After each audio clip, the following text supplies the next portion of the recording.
Percy. Whoa, that's loud. Percy. Where is he? Where is he? Is that really loud? Yeah, that's really loud.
Percy the building.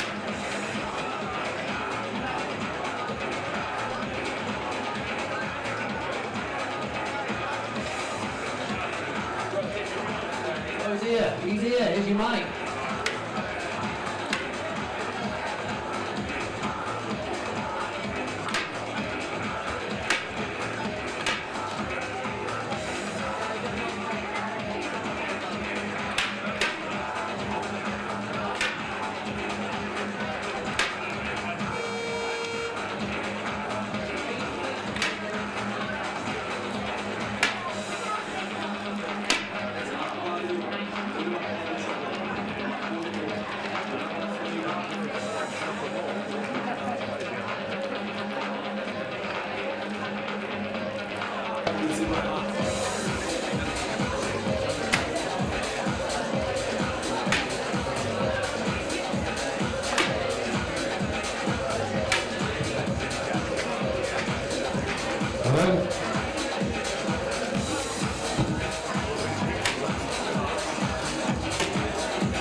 Hello and welcome Internet Land. We're here for the RAB CWIF 2025. My name is John Partridge. I have the honour to be joined today by GB Olympian Molly Thompson-Smith. How are you doing? John, I'm good, thank you. How are you? Yeah, super psyched as ever to be here. CWIF feels like spring is coming, you know? It does. It's pretty much the start of the international calendar. Absolutely. It's around the corner from my house, so it's like a nice home event. Oh, you're winning. With international superstars that come and visit us here in Sheffield, so it's such an exciting one to be at. It's absolutely. So talking of those international WODs that we've got coming onto the wall, here's your male and female semi-finalists. So some big hitters in that list. We've got some asterisks next to Maya's name. Unfortunately, she did miss the cut-off for isolation, so we won't have Maya participating in today's event. Those deadlines, they're rough, right? I know, I've had so many nightmares about missing isolation close time, so many. Yeah. But rules are rules, Yeah. and you've got to be there on time, so it's fair for everyone. Totally. So yeah, we've got some big hitters in there, a lot of UK presence, but also some international. We're going to check out the men's semi-finalist list as well. Wow, okay. I mean, Boulder World Champion in there, just to make it a little bit spicier. Yeah, you know, we're in for a pretty good show. And we've had a look at some of the boulders down there, and it's fair to say there are some stern boulders. I think they're really looking to obviously get a separation in this round. But yeah, anyway, hold tight, people. We're going to fill your screens and ears with some promotional material from our amazing sponsors, and we'll be back to you in a couple of minutes. Ta-ta.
Let's get it, Cosmo.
People of the internet, we are back we've already started. We've got our first athletes out on the mat. Just a couple of seconds behind schedule. As ever with Quiff, it's chaos, right? It's chaos. That's half the beauty of this event. Yeah. All right.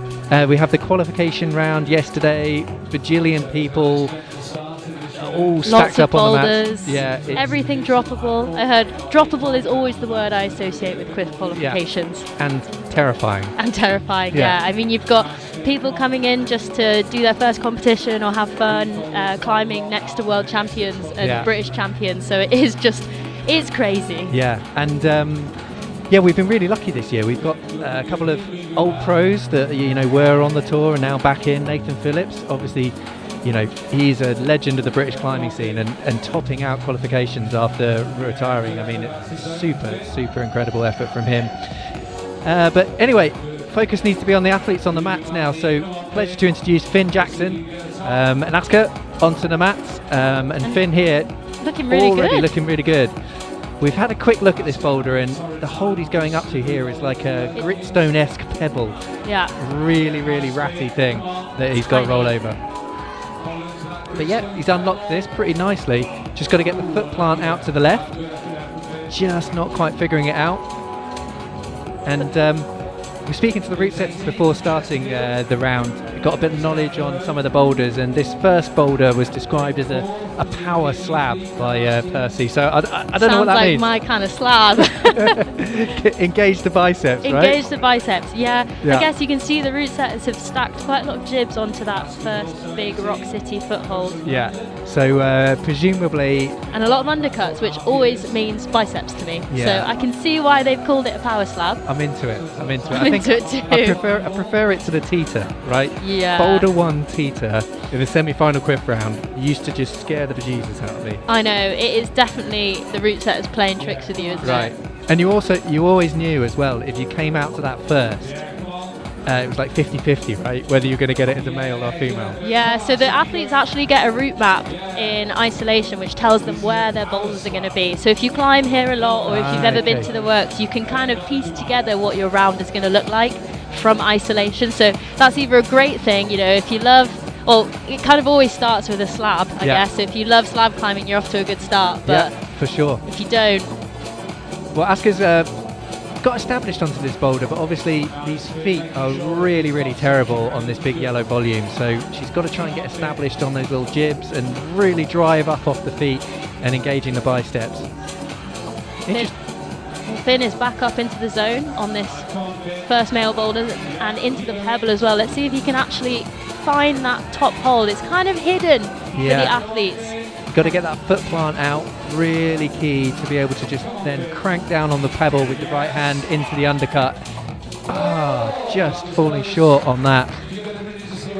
It's not like it's a jug you're finishing on either. It's one of those relatively small flat hole crimps. And with the angle it's been put on, it's almost blocked by the wall as well. So those evil route setters. Pesky route setters. I know. Right? It's like it's their job to make you fall. Right, to get a split. And we've got a great seat up here, which sat just sort of elevated looking down on the wall, and we can see the route setters always chuckling away. They love it. That was one of the worst things about competing at this wall, is how close you are to the judges, the route setters, the audience, and you could literally hear them just enjoying the show. Yeah. But that is why we come to Quiff. It's Yeah. of course a serious competition, but it is just a load of fun. Yeah. And it's nice to have events like that on the calendar. For sure. And I think if you're Percy Bishton, obviously co-owner of the Climbing Works, he's the comment.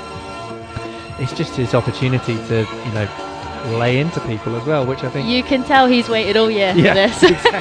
exactly. But anyway, Finn's pulling back on.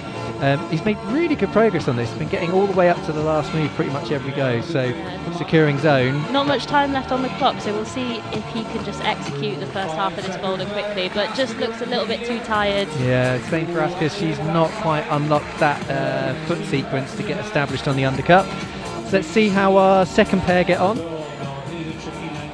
Going to introduce our first international competitor from Israel, Ido, in the men's category, and then we've got Bella joining us in the women's.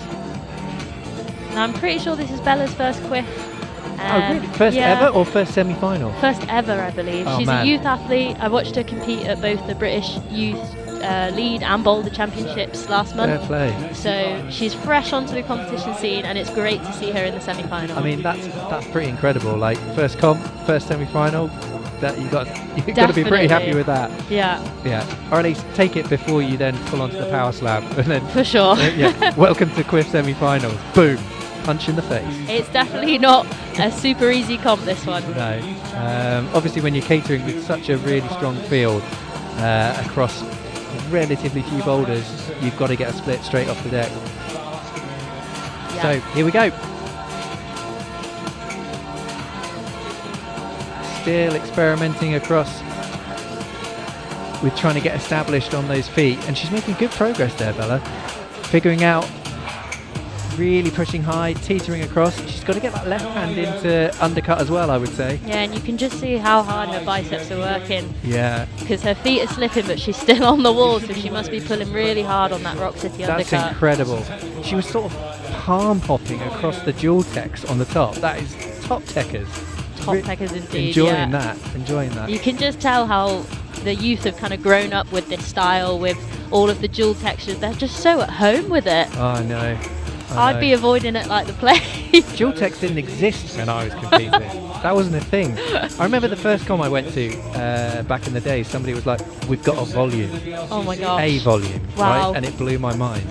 Amazing. The progression and development of climbing is just wild, isn't it? Yeah, it's pretty cool. It's pretty cool. And yeah, as we progress through this round, for those of you who've not seen one of these comps before, basically people are coming out in reverse order. So the people who qualified in the lowest ranking in the qualifications are coming out first. So gradually as we progress across this round, we're going to start seeing the top qualifiers. And hopefully some more tops. Oh, tops. Not more. We haven't had any. Yeah, some tops would be great, and I'm sure we're going to see some today with Yeah. fields as stacked as these. I think we might see one from Bella here because she's figured out how to get across here on the dual text. Let's see if she can work out how to, Exit I guess, the groove. yeah, and match this final hold, because there is nothing to hold on that thing. So what are we thinking? I'm thinking Knee stand on that- bar-y-esque or side in the groove type vibe. Yeah, You're going to have to be able to take both hands off, aren't you? for sure. And while standing on dual text. Yeah, Yeah. It's the stuff nightmares are made of. honestly, yeah. Yeah. Yeah, Ido's making short work of this start now. Securing zone. We've had Finn Jackson out in here, falling just short of the final hold. So we know it's possible. Just needs to be executed. I'd say pebbles are quite a British kind of style, Oh, yeah. especially at the work. So we'll see how Ido finds this pebble, whether he's noticed that it's a pebble or not, or I if it's dunno. going to be a nice, pleasant surprise for him. The thing with it is though, whilst it is tiny, it is really positive. Though. Yeah. You can properly rat it. Which That is good. true. I'm always worried that I'll split, but For sure. Yeah. oh, Risk reward ratio. And So Ido's out. not enjoying that pebble. No. Meanwhile, Bella, she's found a sequence, and actually she's executing it every attempt now, which is really good. As you say, like some of these younger athletes, even though it's her first semi-final or first quit, she's done so many comps to get to this point that actually, you know, she has the experience to be able to come out and put it down. Yeah, for sure. These youth athletes are competing so regularly. Like I said, they've already had 2 national championships this year, so we're kind of like, maybe this isn't the start of their season, it's kind True. of midway through and they're True. right in the groove of things. Yeah, so that's the big change in the UK scene this year, is Yeah. switching. Traditionally, we've had our British Championships in the summer. They've now shifted all to pre-season. What's your thoughts? I think it makes sense. It's nice to, one, have all of the best athletes in the UK attend, because it is compulsory. It's also a selection event, because you want your champion to be the best climber in the UK. But it is quite early in the year, and so it means that, you know, you've really got to start that pre-season training a bit For earlier, sure. maybe. But I do think it is good. I think it'll settle into the calendar Yeah, I agree. within the next few years. Maybe this year it was just a bit of a shock because it was the first time, and I think our last national championships were only in September. Exactly. So Less than 6 months. And also factoring in the Olympic cycle for somebody like Toby, who Yeah. was fresh off that. Such a big Obviously- year last year. I mean, obviously, you know, trying to peak again so soon is just impossible. So yeah, I think you're right. Once it's reset. But anyway, CWIF is an international event. We're not just going to focus on the GB side of things. We've got a good representation from international contingent today, so we'll keep you advised of that. We've got obviously world champions, national champions. Yeah. But here we've got on M1 a local, Isaac Knightley, Yeah. and I think this is his first CWIF semi-final as well, so Nice. he was super excited about that. He's been kind of wrestling with a bit of a finger injury recently, so I'm very impressed he got through a CWIF qualification with a bit of a finger niggle. Yeah, that is, although maybe some local knowledge of how to sort of get around in a ret is probably quite helpful. Yeah. And also introducing on the first climber to come onto men's 2 there, Finn Jackson. We've been told by the route setters that rig is hard, really, really hard. Sort of very bad holds, a lot of power, dynamic moves. So yeah, we'll see how the guys get on. I mean, they floated a number of like 8B plus for that boulder, which that's pretty stern. And I think it's always hard to translate competition boulders into like for sure rock or graded boulders. Like they are just, in my opinion, impossible to grade. Yeah. So if they've managed to give this boulder a number and it be that high, I think this is going to be ridiculously hard. For sure. So we're introducing new athletes as well all throughout this event. So as we progress, we're going to get a full 4 boulders on your screen pretty soon. But at the moment, we've only got 2 boulders opened up. Isaac holding a little bit of a swing there on M1. And he is just doesn't quite control the zone, and that's an important thing for people at home to realise, is that you can touch the zone but it doesn't count until you actually use it. So Got it. And what's your interpretation of use? Come on, what are the rules? Oh gosh, I could get all Make progression? I don't know. I think it's about centre of mass and hips and gravity. I mean, I should know as a competition athlete, Science. but science stuff. science stuff. I don't know. Soon, maybe there'll be like goal line technology, like AI used I to could judge. see that, and I think could it as would well. actually be quite helpful sometimes, because Totally. I've been on both sides of it. I've got some lucky pluses on a route or zones, and I've also had some not been given the zone when I feel like I definitely made movement off of it. So For sure. Maybe they'll introduce some kind of pressure sensors within holds, within all the holds, linked to AI to sort of track your body movement between the two, and X plus Y equals top. Maybe that's the calculation. I don't know. maybe we'll see it, but I'm not sure it will ever make its way to CWIF. No, probably not. It would just be one of the judges down there with a clipboard and a pencil. Yeah, keeping it traditional, keeping it. You can't be analog. Original. No, you can't. Unless you snap your pencil. Anyway, back to the athletes. That's what we're about here. As you can see, not many tops in the event so far. We've only had, this is our 3rd pair of athletes out, so not many, but it does give you an indication as to how hard a round is. You're a seasoned CWIF competitor. Semi-finals, right, is hard. Yeah. It's hard. Like a World Cup, you really you've culled a huge amount of people to get to a semi-final list, but then you've really got to go again to get to the top 6. Yeah, and I often think that the setters try and make the semi-final the hardest round of the competition, because like you said, you've got to cull a lot of people for qualification, but it's so hard to split the top athletes. So in that semi-final round, to go from 20 all the way down to 6, they've really got to make these boulders hard to split everyone. Because at the end of the day, they're all really good. They are all really good. So how do we split them? Well, we've got to set really hard boulders. Set hard boulders. And I think can't underestimate the toll that the qualification day takes on people's bodies, mentally as well. Like it's a lot of boulders. I think it's 30 boulders. It's too many. Too many boulders. A lot of people. I think it's a 4-hour qualification window. Yeah. That's a long time to be climbing, and you think it's too much time, but I've always run out of time. Yeah, me too. And then you're faced with this semi-final round, 4 really, really stern boulders. I remember in certain years, it would almost be the last person standing in terms of skin. For sure. And Isaac is looking really good on M1. He's made it up into the zone. Yeah, a lot of support from the crowd as well, local lad. Let's see if he can Just looking at his hands, I think he juiced out, bit greasy. Talking about the skin there, maybe he used a lot of it yesterday perhaps. Potentially, I mean, yeah, 30 boulders is a lot. It's also got a bit warmer if we're getting all conditions techie over here. I'd say yesterday was quite humid. Well, Molly, I'm still from your homeland, so it's freezing for me up here. I'm a southerner, you know, I'm not used to it. I'm sitting in the down jacket. But yeah, it is springtime, so we're probably at about 10 degrees here.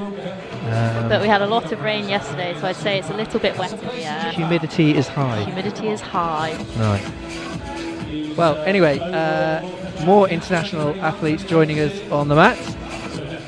Who have we got? You might recognise this one. Yeah, I've seen him a bit. He's done a few rounds. Yoshiyuki, obviously from Japan. Incredible World Cup climber. He knows a thing or two. And we've got Ruth out for the women. Yeah, Ruth looking really strong. Yeah. Really putting the weight through the feet as you need to. Heels down, come on, that's the phrase, isn't it? Heels down, right? Heels down. Drive through the feet. Correct, you know what you're talking about. I've got a couple of catchphrases, that's it. Bella's making good progress on F2. She's figured out this weird toe hook section at the start. Yeah, really good effort from her. Again, info from the route setters, they thought this might be the hardest one on the women's round. So interesting. Well, Bella's making it look pretty steady. She's already up into the zone. It really is. Is she a native? A native to these parts? She is based in Manchester, I believe. Okay. She does train with the Precision Squad in Leeds, so I have been around. I've seen her at the wall. Very talented young climber. So she's probably climbed a fair bit on this wall as well, so that'll give us some confidence. For sure. And we can see with Ido that M2 really is just super hard. And those holds are going to, for those of you at home, basically they're inside these big circular discs. There's basically very shallow, slopey pockets. They've screwed on a thumb on one of them to try and help create some compression, but essentially it's just like a font-style squeeze. Bit of mauling. Yeah. But Yoshiyuki is up into the pebble area. Yeah. Rolling over, there we go. He has been taken out on the grit over the last few years coming to CWIF, so let's see how comfy he is. Oh, and he looks strong. Yeah, it's super strong through there. Going to see our first top for today. Steady. Yeah, steady as she goes. Took him a couple of goes to get established though. Interesting. So that might come back to haunt him, but yeah, I think he'll be probably more in a happy place as he progresses down the wall. It is always nice to start the round with a top, isn't it? You know, you just start as you mean to go on. Yeah, visualise a goal, you know. For sure. But yeah, that's the first top of our comp so far. We've only opened 2 of the boulders in both categories. And I would say I'm not particularly surprised, if I'm being honest, getting a top from Yoshiyuki. I guess I was a little surprised to see him so low down in the qualification round, but you know, as we said, qualies is chaos. It's very different to World Cups.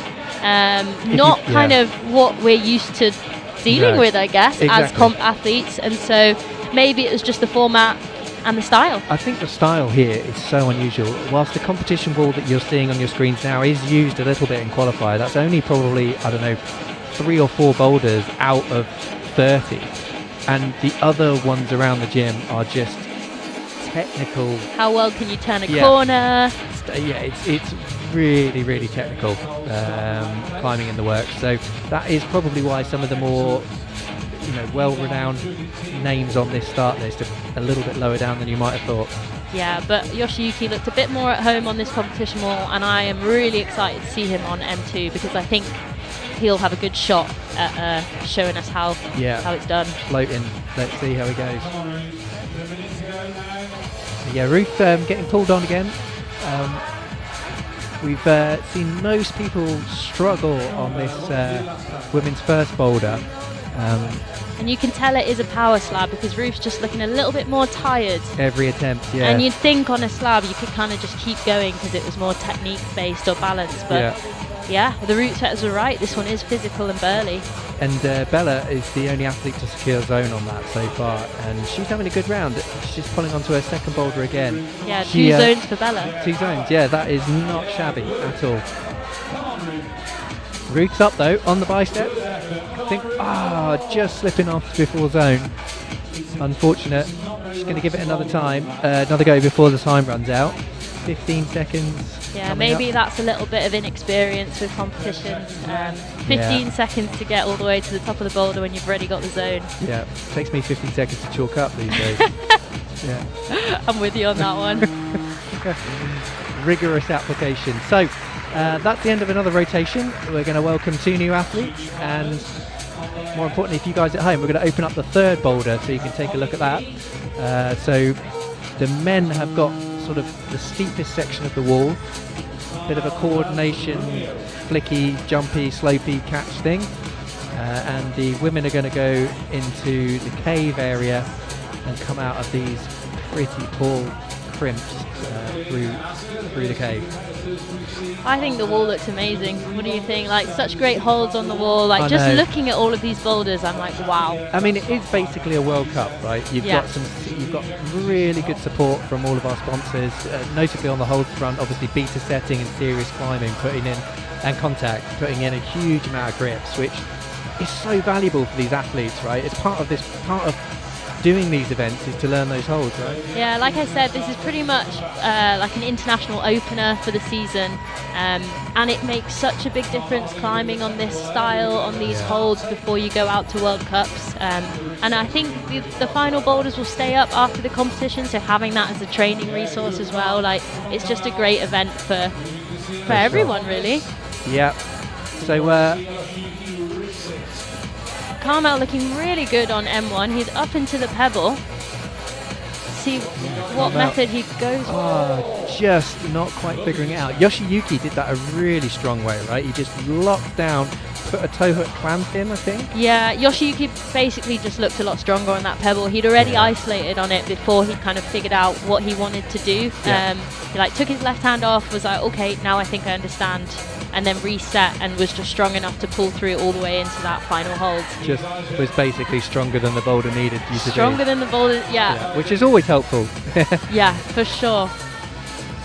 So we've got Isaac trying to get established on that second boulder, which is a good effort in itself, but not quite. Nobody's executed the move out to the left hand big donut yet. A lot of action to keep up with, but bottom left hand corner of your screen we've got Finn and Aska starting out their third boulders. Really powerful section through this wall.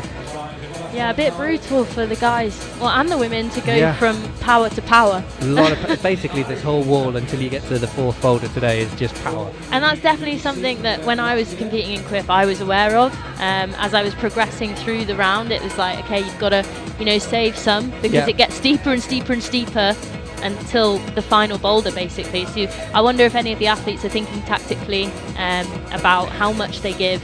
I think at this point in obviously with these athletes coming out, they're trying to think strategically, but I've always felt that, like, the later out you come, you've obviously heard more about the crowd and things. You've got more information, don't exactly. You can be a bit more strategic. I think for these guys it's really difficult to try and be strategic when you don't know if they go so or true. they don't. Yeah, and with CWIF, the isolation is the front of the boulder wall. Yeah. So all the athletes are just sat facing the crowd at the edge of the mat. So, we've got some athletes who've got headphones on, trying to keep it all out. We've got athletes who are probably engaging with the crowd a little bit and like trying to get as much information as possible. So it's up to them how they choose to kind of roll with it. I seem to remember you were very much the icy with the crowd, right? You were super focused, headphones on, like trying to just block it all out. For sure. I also know too many people in the crowd. That's true. They can break your train of thought. Yeah, you got to stay focused in a round like this. Yeah. Even though Boulder is like not the endurance event, I guess, I find that staying focused mentally for 45 minutes or something. Gosh, it hard. Feels like such a long time, and it really is hard to stay in the game for that long. Especially if you've had like a hard time on the boulders. Exactly. Here we go. I think that was 1 minute left on the clock. Carmel's back up on the pebble. Let's see if you can actually. I think you've got to full crimp it. Yeah, those fingers they're not locked in. Yeah, he's got to bone it. There you go. That's better. Come on. Trying to guppy it in almost. Yeah, that is bit of a wrap. It's probably going to make you feel a little bit more comfortable to isolate on, but you're just never going to be able to unwind with that sort of guppy wrap crimp. Yeah, and also as the top holds quite far left, I think if you do go for the guppy, you restrict the length, the reach you've got, Yeah. and you really want to be able to like shift your weight more left. Transfer the from right to left. Exactly. So that's it for this rotation. I think we've got Finn sneaking in one more go. Yeah, 13 seconds left. He really wants that zone. Fair play. And I guess with a boulder like that, you can just Yeah. keep having another Complex go. coordination. Maybe, yeah, you're on your third boulder. Why not? It's always tough. It's a question of how much skin are you willing to sacrifice. Yeah. But then a move like that, you know, learning it, you need to have lots of goes to learn the movement pattern. For sure. Yeah, and these athletes as well, sometimes it just takes a zone, right? So they're aware of that, and they know it could be the difference between semis and finals. For sure. So you've just got to... You've got to fight for every move. Yeah, if you've got it, you've got to lay it down. But you can see the experience of all of these athletes, right? Just from start to finish, every single one of those guys was on at the end of their rest rotation. They were stood up on the mat, pole brush in hand, Yeah. ready to go. Ready to go, yeah. So yeah, we've got a bit of a pause in the rotation in the female category. Unfortunately, Maya Patel didn't make the cut-off for isolation, so she won't be competing today, which is unfortunate. But that does mean all eyes on Ido. Yeah. And Ido's looking good. He's into the zone on M1. Yeah, really, really strong from him. We were just watching him down there with his headphones on before coming out, and he is a monster, right? Yeah. Like a big guy, big biceps, really, really strong. And he's really using his length here. Foot out onto the left. Cheetah Here macro. we go. And oh yeah, can keep his right foot on as well. Casual, really casual. Top for him. And I think that was a flash as well. I think so too. I'm not sure that's how the route setters intended that to be climbed, but No. I mean, as a short person, Yeah, I don't hate it. I think it's a real skill to know your body size and to be use able it. to use it. Yeah. So he's tall, he's bendy, and he's really strong. That's a pretty potent. It's a bit of a dangerous combination. Yeah, exactly. Yeah. Well, great effort from Ido. Yeah. And the eyes on the other Ido on M3, just Trying to get established on this, coordination sequence. 1, 2, 3 is needed. And Yoshiyuki getting stuck into the hard boulder. Well, they're all hard, but especially hard boulder from this round. potentially hardest boulder. Yeah. But I'm really excited to see the guys and girls coming out later, because I think all of these boulders are going to get done. And when you see the level of these athletes now on the mat, maybe not getting the tops, and then those guys come out and do them with less good conditions, Yeah. it kind of just says, It's a statement, isn't yeah, it? it really is. And obviously they're getting the confidence of knowing who's done what a little bit more, For sure. but still that means you've got to execute. It has Hopefully it's converse. confidence rather than pressure for them. Yeah. Confidence is the preference for the habitual voyeur of crimp life. That was a lot of words. Park life reference. It's a blur thing. You said there were going to be references. Yeah, that's the first one of the day. And Yoshi. Almost holds that. Fair play. That is not a good hold that you're going to. But what he did really well there, you could see, was he got up onto the biceps, shoulders engaged. You definitely need to be high up to hold that with no feet. I think you've got to do a bit of a kick and stamp your left foot onto the blue triangle bit of the wall. And then try and get your foot back onto that terrible Yellow hold. Yeah. It's a Rod Napier shape, I think, isn't it? From the font range, it's really, really like, those ripply things you find in font. Is it almost... It's like, is it a crimp? Is it a sloper? It's all. Oh yeah, Bella again. She's putting in a really good show this round. So she's got Shaking 3 out. zones. Casual. She's got a bit of lead, no doubt.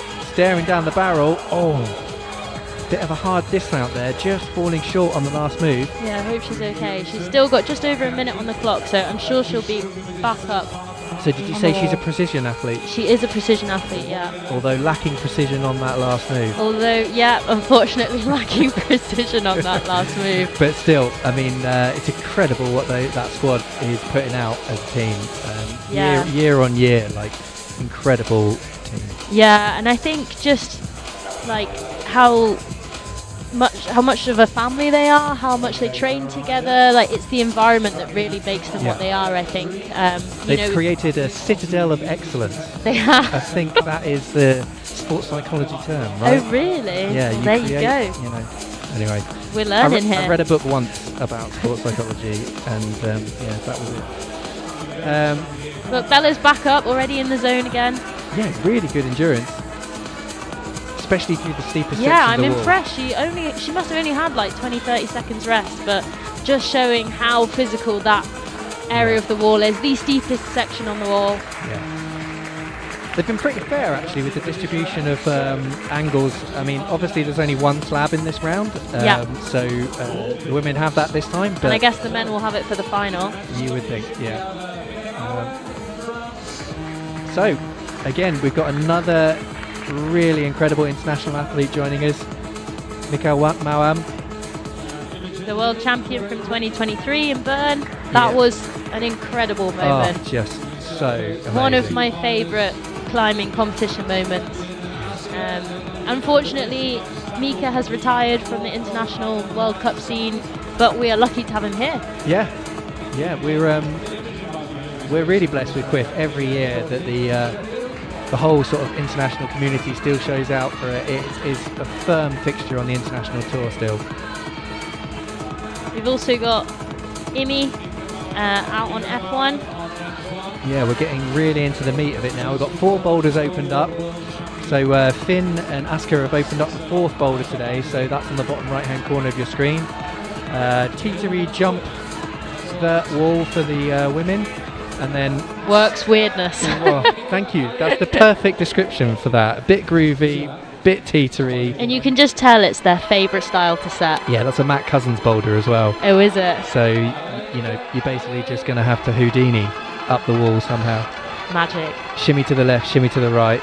Talking about magic, Mika is getting all up in this pebble groove business and eyeing up that final hold on M1. Yeah, Oh, on the and flash. so controlled. Yeah, that is pretty impressive. Showing how strong he is.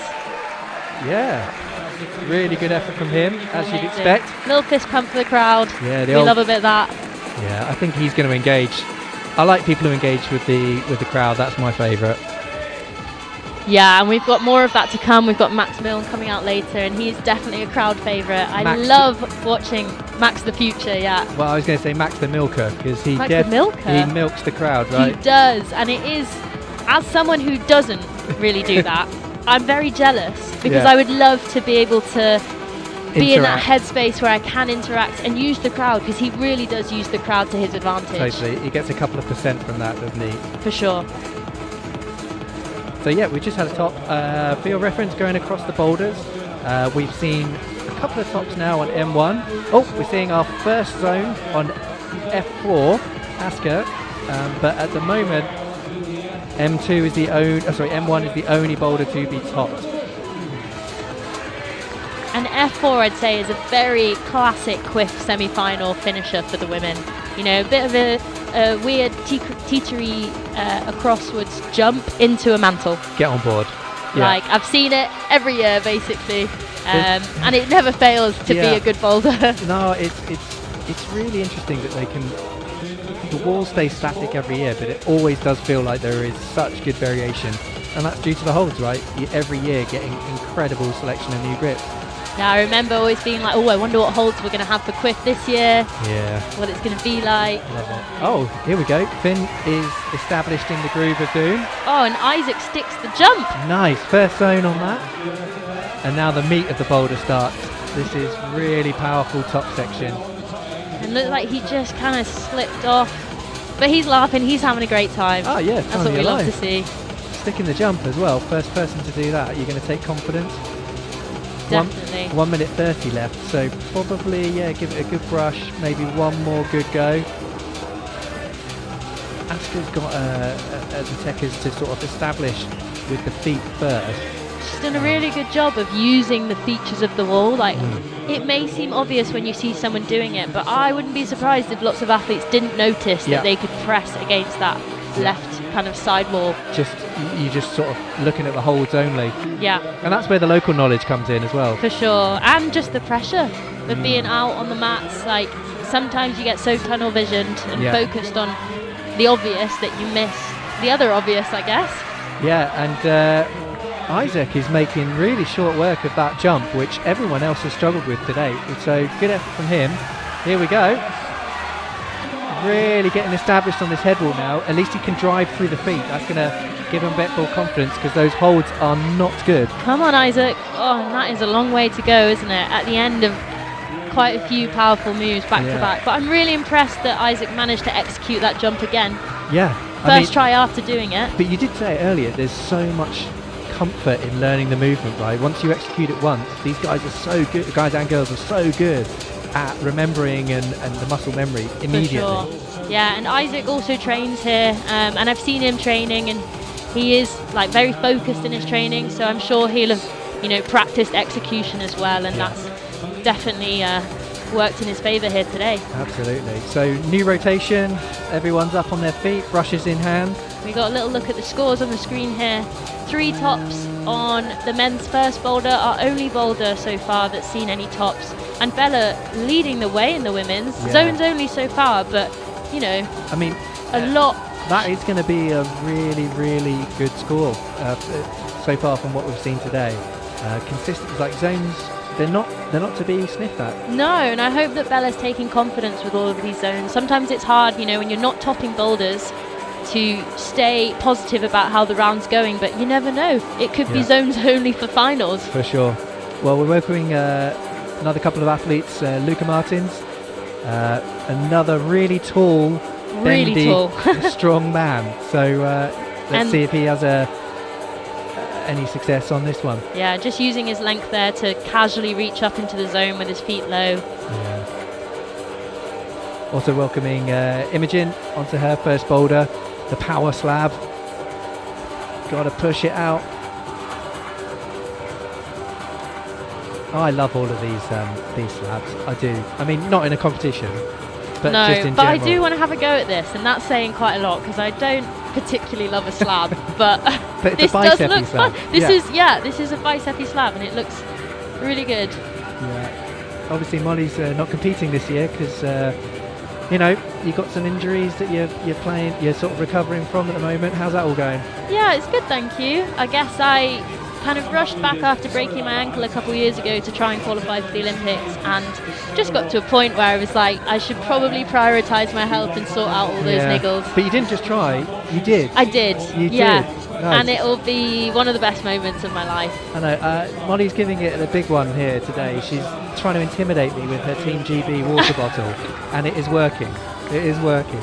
I'm jealous. That is a sick water bottle. It is good. Encourages me to drink. Everyone should stay hydrated. Yeah, for sure. So the big question I want to know about the Olympics, have you got your Olympics tattoo? I haven't. I've just been dithering about where to get it, but Erin's got hers, and everyone's like, "Come on, Mol, Erin's got hers. You need to get yours." And so it's something I'm going to do soon. Nice. Anyway, back to these guys.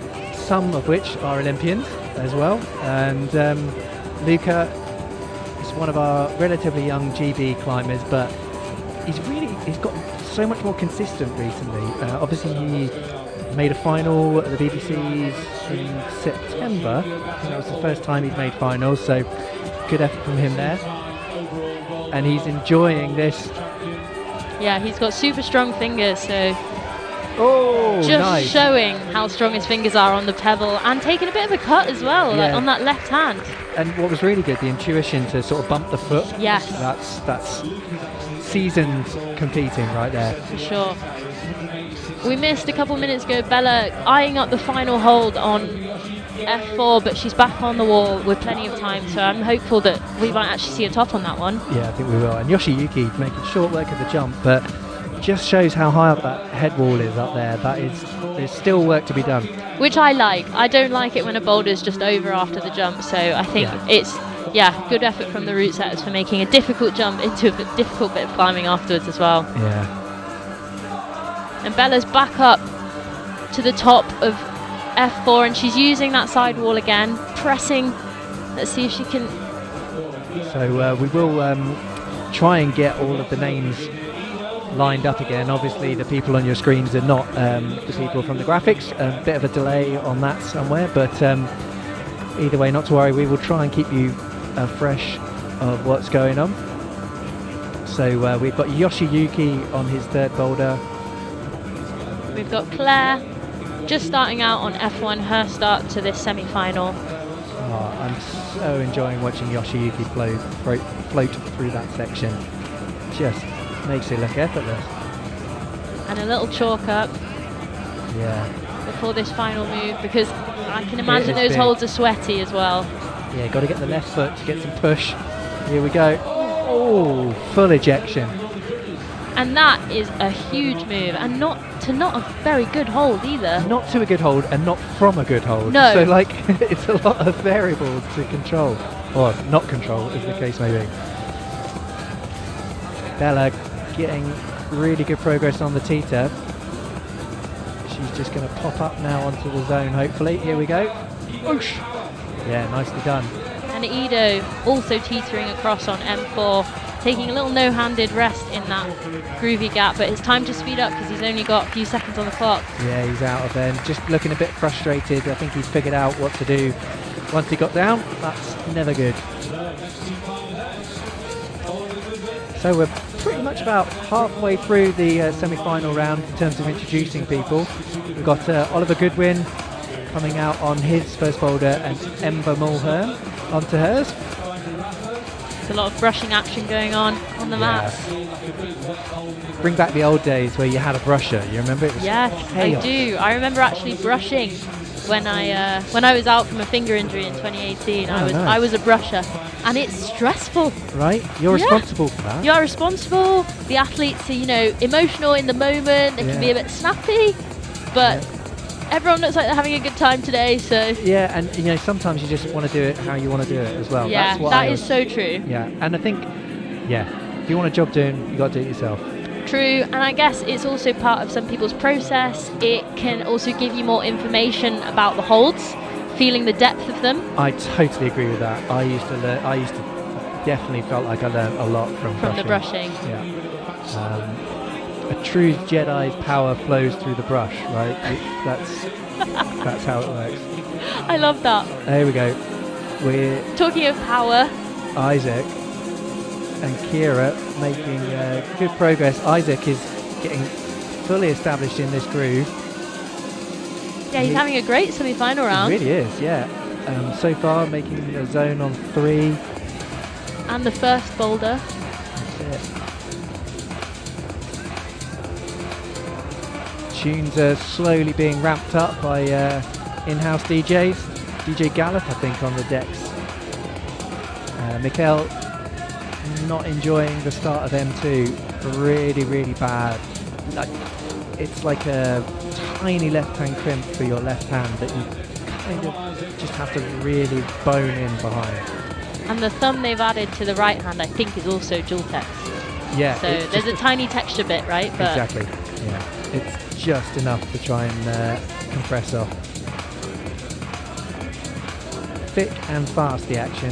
So we've seen progress on all of the climbs, apart from really M2. That's the only one that we've not seen anybody get established on zone. But like you said, we're pretty much halfway, so there's still a lot to come. A lot to come, but also we've seen some really good athletes. So maybe some twitchy route setters. Potentially.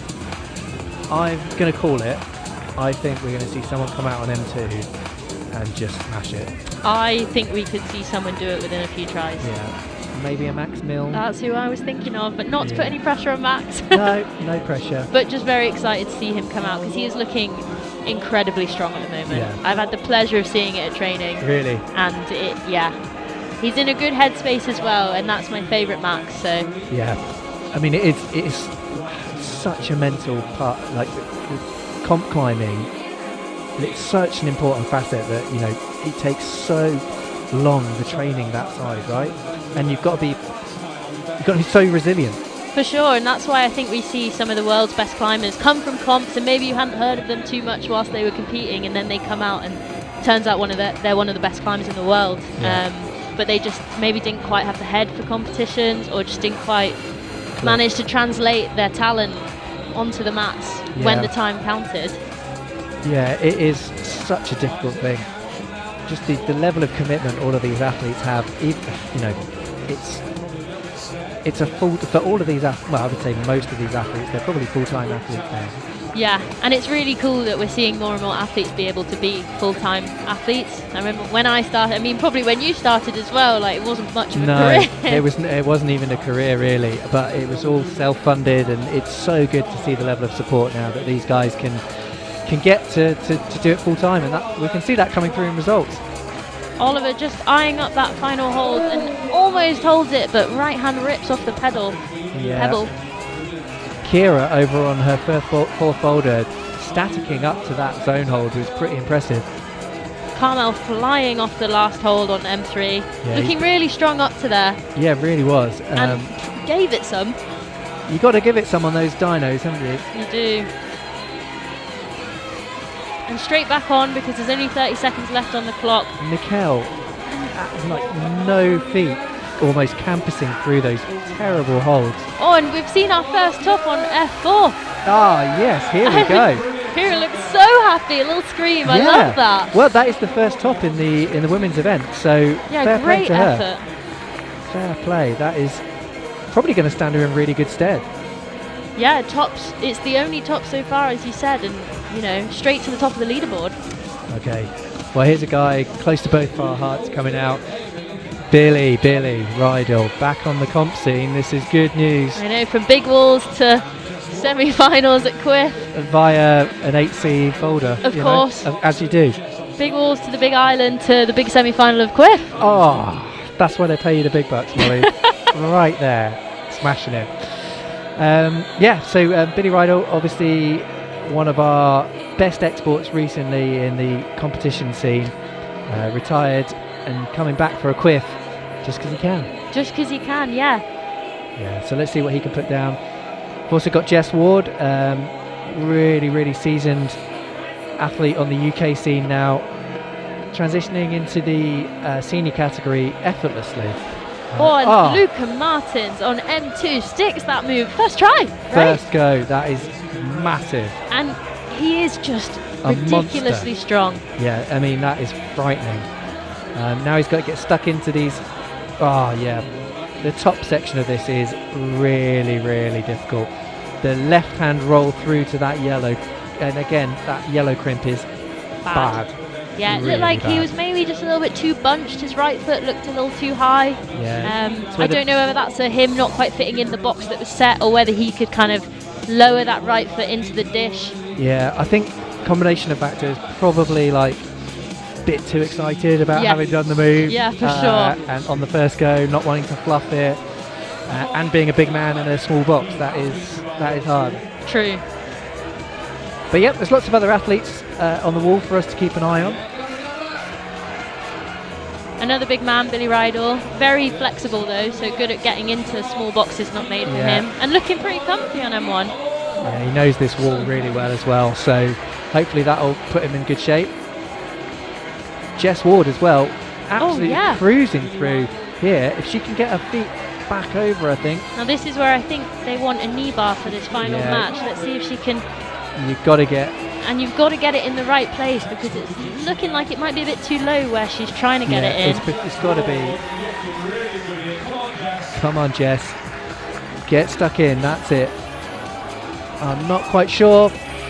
I think didn't look like she had long enough legs to bridge between the dual techs and the knee. I think maybe that big Rock City volume is just a little bit too far away. I think I'd agree, yeah. As scary as it might be, I think you want a higher left knee bar.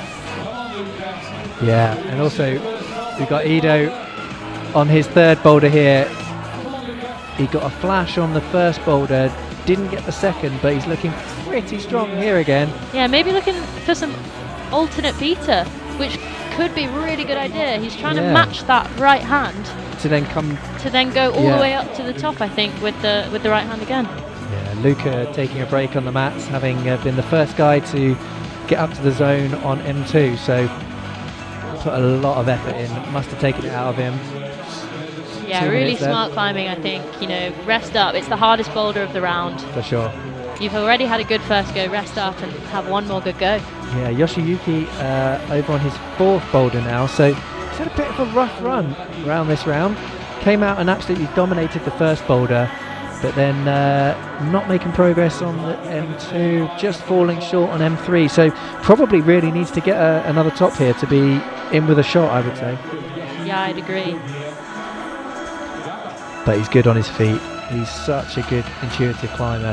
He is, and he's been coming to CWIF for quite a few years now, so I'd like to think that he knows how to climb this style. Yeah. Bit of experience on the grit as well also helps, as you say. Oh, and Ruth opting for a really dynamic method to do the first move on F4, and it looked very pretty. It looked really nice, and she's just got to get her left hand up. There. Nicely done. Can she get on board to finish? Yes, nicely done. So, looks like F4 then. Maybe the easiest in the round, probably. Oh, and another top on our last boulder from Yoshiyuki. He was listening to us, and Yeah. he pulled his finger out. There you go. Well, that's going to help. Apologies, we missed that. It was just out of our eye line, but we caught up on the screen. So good. That's the first top of M4 that we've seen. So far in the men's competition, M1, M4, they go. And in the women's competition, F4 so far, the only top.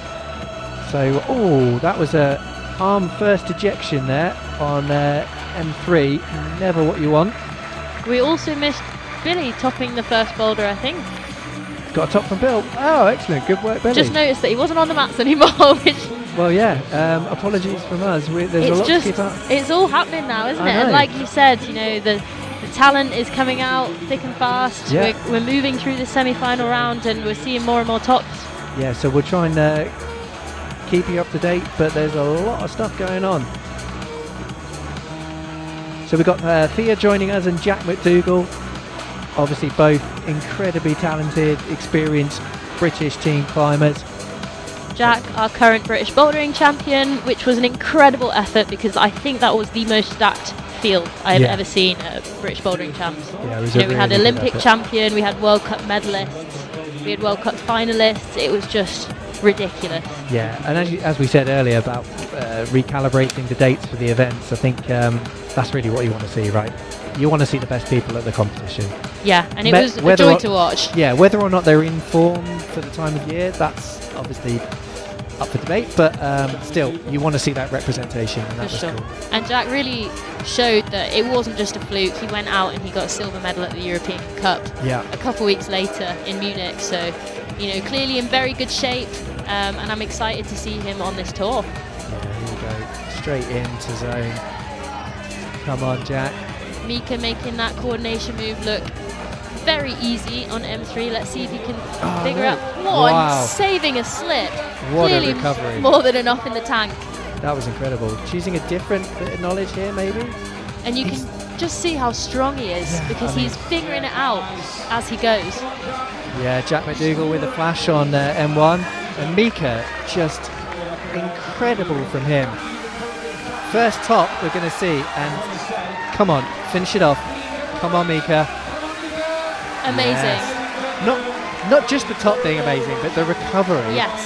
The Thinking- fight. Yeah, the thinking on the fly and being able to correct. Incredible from him. Yeah, a well-deserved top. Yeah. So that's good. Another boulder gets topped. Another one off the list for the route setters. Hopefully we're going to see Thea get a top on her first boulder here, which would be helpful. So far we're not seeing a top on that or F2. And we might be seeing another top on... Oh no, spoke too soon. On Yeah. M4. Yeah, it's a tricky little one, that. Pesky slabs. Very pesky indeed. I do think that's a really valuable addition to the wall that they put on in the last couple of years, extending it outright. So we've got much more separation between the boulders, which is nice. Yeah, for Still sure. chaos. Still chaos, but it's nice to see that different style be included as well. That section of wall is where the infamous handstand boulder was set last year in finals it. or the year before. Let's see. I'm really hoping they've got something. I'm sure it's going to be spectacular. I'm sure the setters have been cooking. So in the third qualification round yesterday was the sort of fun challenge round. Obviously, it wasn't really qualification for this, but they had a zip line. I saw. Right. I want to see a zip line. I would love to see a zip line. Zip line into a handstand. Yeah. Make it happen. Anything. Come on, people. Get creative. Send us your requests. Yeah. Maybe we won't see that in IFSC equivalent. Probably not. Final. I think there's a rule against it More's somewhere. the pity, I say. More's the pity. But that's what QWIF is. It's all about fun. And even better, I saw that Will Bosey did the fun round yesterday. Did he? Yeah. Amazing. No, I didn't see that. Nice. But yeah, it really is a competition for everyone. But here in the semi-final, we have got the best athletes Totally. in the UK, and they are putting on a great show. So far, so good. We're seeing tops, and we might see another one now on M4. Carmel getting established in the groove. We saw Yoshiyuki a minute ago finish that off. And we've not seen anyone else make any progress on F2 really since Bella. And I think, I can't remember whether she did the first move dynamically, flicking in the toe hook, or whether she opted for more of a static method. But I think it was a flick. Was it? It was like a toe flick, yeah. And that's one of those kind of classic new school coordination moves that's like almost a little old school now. Yeah, you can read it off the deck quite easily now. There we go. Ember just not quite lining that right toe hook up and kind of just thinking hands. Yeah. I guess when you've got such a big toe, it looks like such a massive toe hook, but obviously it's quite far away. Yeah. So you've really got to, as you say, not just focus on your hands. It's also shiny, right, on the side closest to correct, the yeah, dual athlete. tech. So it's really not giving anything other than that toe hook. It's not giving stacks away. No, stacks, it's not. they're stacks volumes. Very nice. Thank you. Very nice. I need the validation. my puns always need validating. Yeah, so Carmel back into the groove. He's just making such short work of the start, which everybody else is, well, not everyone, but most athletes have struggled with. Here we go, 5. Come on. Come on. Oh, just ejected. Not enough time. So we've still not seen a top of F1 yet, which is unusual. I'm surprised. I am. I'd say F1 is usually the boulder with the most tops in when it's on this slab in the semi-final round. You've got a country full of incredible slab climbers. But nobody expects the power slab, but right? nobody expects the power slab. So Jess Ward is our closest athlete to getting a top there, and just didn't quite figure it out. Oh, Iggy opting for a very nice little run-on start for I like F1. that. Another youth champion for Boulder and lead, I think. So a double youth champion. Incredible. We're really, like, the British comp scene now is just in such a good place, right? It's really popped off in the last few years, like, honestly. I think you're a big part of that as well. Obviously, people have seen and been inspired by what you've done, right? And it brings everybody up to that level. Yeah. And makes people believe, like, this is achievable, I can do it. For sure, it's really nice to see so much depth in the team as well, and it really does show that it could be any of these youth athletes that come through and are able to perform. Absolutely. Ido getting a top there. Within a minute. Yeah, really strong representation from the Israeli team here, so that's really cool to see. Oh, and we're also making progress on F3 here. We've got Claire. Come on. Just not quite figuring it out. It's a rollover there. Luca not quite getting the timing right, and Billy, he could be in his happy place here, having just done the big island in font. It's true, this is quite compression-esque. Yeah. On poor slopey holds. Or maybe he's had enough of those now. Yeah, maybe. Oh, here we go. Iggy getting stuck in on F1. Looking really comfy on that side. Hopefully she can get the knee bar working and just, come on, there it is. Very good. Looks so solid. Yeah, absolutely cruised it. Yeah, and I'm not surprised. No. She really talented, technical, strong young climber. She can really do it all. That's the thing. She was so confident across on the feet.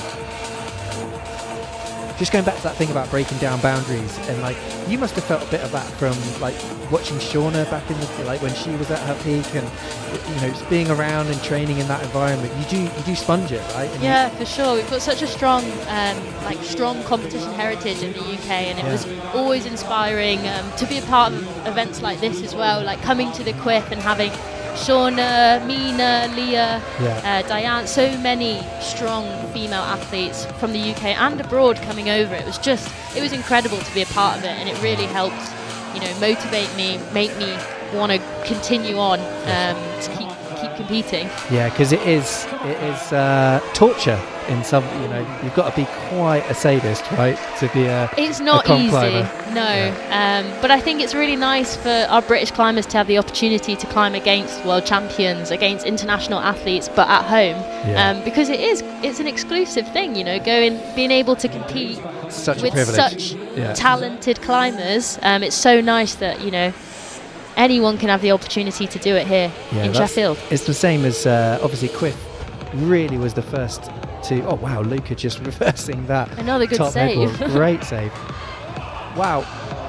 He was trying to huck between the zone and tried top. to go really big there. Yeah.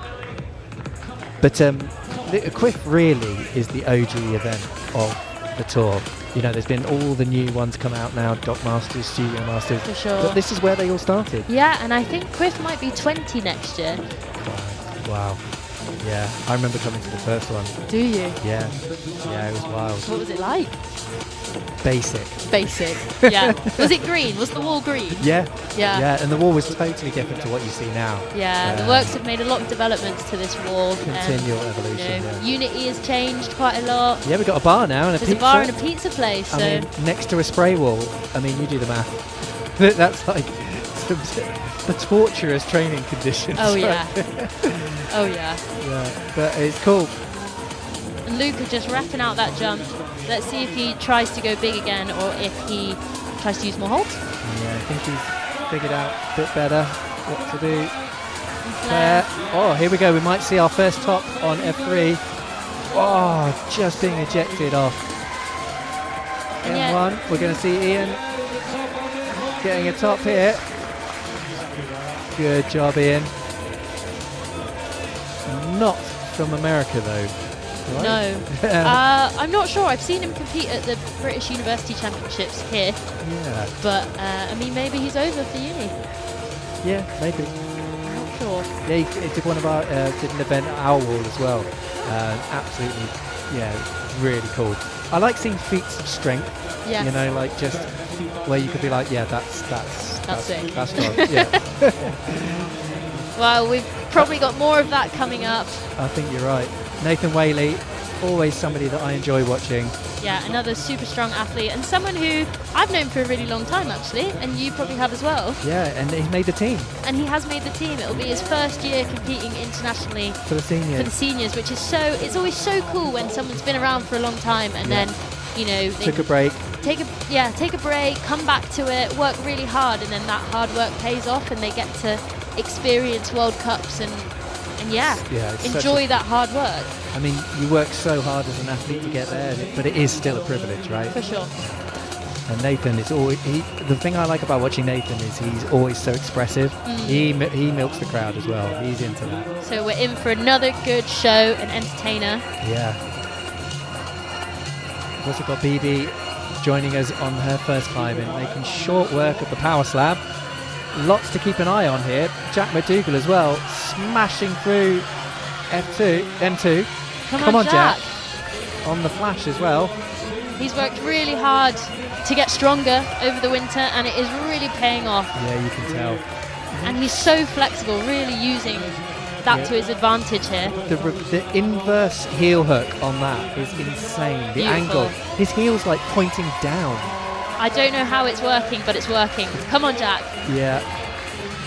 Just not quite reading that top groove section, right? Oh, and Nathan just loses that top hold, just barn doors, and we've got a top from BB. Yeah. It is all happening. Kicking off now. I like it.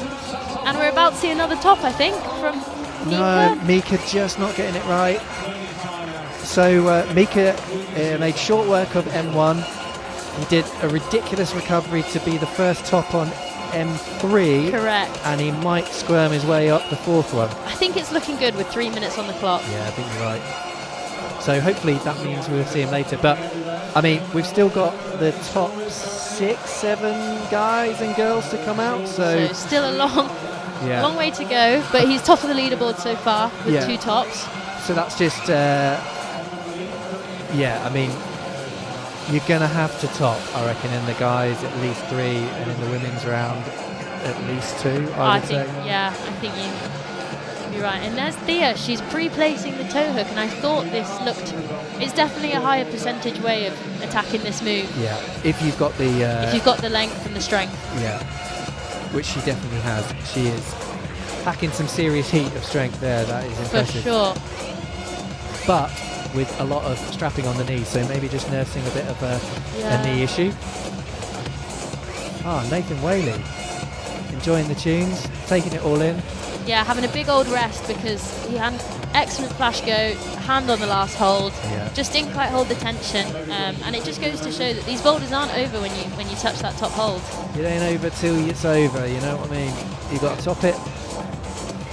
For sure. So, minute and a half-ish left on the clock. He's really milking that rest. He's looking round, having a good time.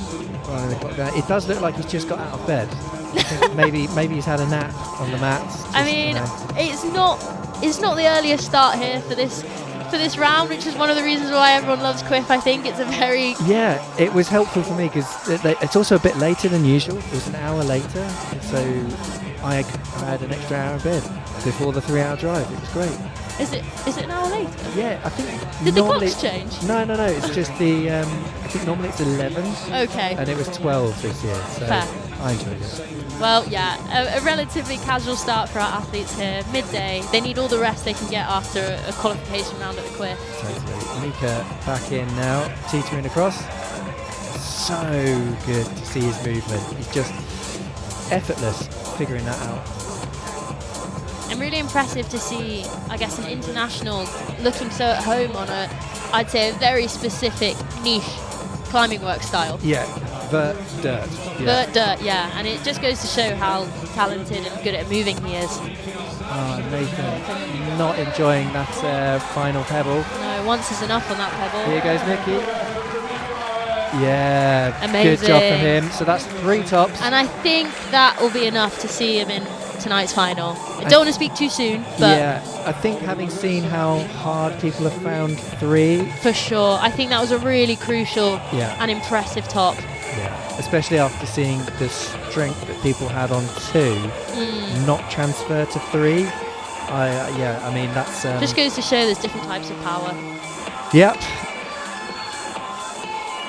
And talking of power, we've got Diane out on the mats for M1, and he's got a lot of power. Yeah, he's packing some serious heat.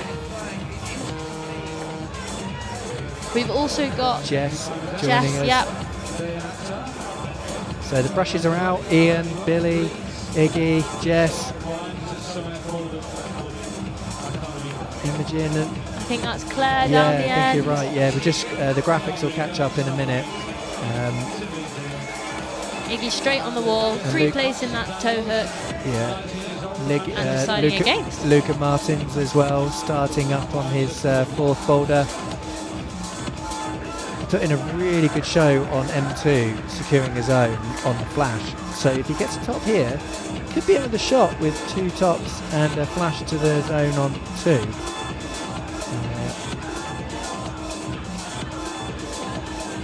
Here goes Jess. She's got to really push hard on the feet into the biceps, off the deck. Here we go. Making short work of that. Same with Jess Ward. I was going to say, other Jess also doing an excellent job on F3. Double Jess, here we go. Come on. She's really good through the steep. Come on, Jess. See if she can finish it off.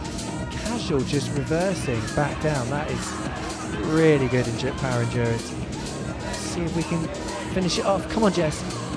Oh, just no. such a tricky last move. The hold's facing the wrong way, it seems, and not much to go off with the feet. And it's definitely a right again because there's no foot to oppose over on the right. Oh, very casual work for Diane.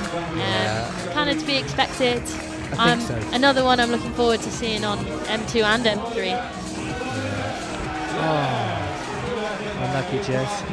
The Luca, yeah, as we predicted, another top for him. So that's 2 tops and a flash to zone on M2. That's going to be useful. Yeah, he's just behind Mika on the leaderboard.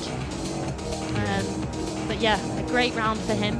Claire is over on her final boulder on the yellow groove. She's going for that sort of strong corner static push method, and then she'll just pop out hopefully and get that expression volume. You can see Billy just taking a moment with his fan at the edge of the mats. Yeah. A big fan of the fan. Yeah, he's the biggest fan. Yeah. Nice. Come on, Claire. Finish it off. Get on board. Classic works palm the groove. Jess on F1. Making short work of the biceps, but not quite figuring out the foot sequence. I think on that one you've really got to pre-place the feet, right, before you start to transition, right? Yeah, I'd say so too. And as tempting as it might be to just go all arms, you've got to put some weight through your feet. Yeah. Jess Ward getting frustrated on her third boulder there. She had such a good attempt getting all the way through to sort of staring down the barrel of the last hole, but then, as you said earlier on, like, it's so difficult to keep that level of intensity up through the round, especially if you have the disappointment of that.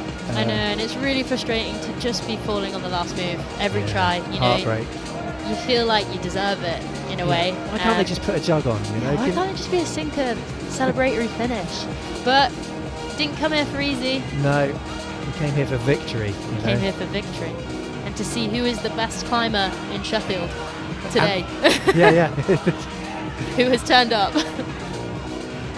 But she's back on again. Billy not enjoying that dyno. No. Similarly, Ian not enjoying the compression squeeze of M2. M2, the only boulder in the men's round that's not seen a top yet. And in the women's round, we've not seen a top on 2 or 3. So hopefully we will as the round progresses. Jess here, there we go. Place that foot first before the more shuffle. Come on. Looking good this time for Jess. Might get the zone. Come on. She's got enough time, yeah. Come on. She's just not got her foot pointing the right way. Got to pivot. See if she can sort it out. She's fully involved now. And Claire. Yeah, come on, Claire. 25 seconds left. There's plenty of time. She's just got to stay cool and collected. Still got a bit to do. She's looking at the foot. Come on. That's it. Yeah. I think it's always nice when you finish a round on the top. That's also good. That is true. And I think the setters do quite like to give people that experience. I think so, yeah. So, well done, Claire. That's the end of that rotation. Really Just good in effort. time. Yeah, on the clock. So I think we've got Bibi on her second boulder, Nathan on second. Got Jack McDougall joining his third boulder by looks of it. All happening. Thea on her third. But we're welcoming seasoned veteran Jenny Lee onto her first boulder. Who's in the men's category? We've got Sam Hammond. Sam. I think another local climber. Well, as the tunes ramp up, the intensity, the volume's going up just a little notch every time a new person comes out. It's a good crowd in here today. Yeah, good for a semi, for sure. It's always a nice atmosphere for this competition. Yeah, I just love the finals here, though, when the lights come down. Like, there's no daylight in the gym, lights down. It is amazing. Come on, you Jenny. She's a slab technician. She is a very good technical climber, and often makes it look easy. So I'm looking forward to seeing her on this one. Wearing some new Scarpa Drago XTs. The thing with Jenny is she's also like really improved her strength game, right? She's super strong now. For sure. With all the technique. Come on, Jack McDougall. Here we go on his third boulder. Absolutely flying. We've only seen Mikkel Mowen with a top, but I think we're going to see one now.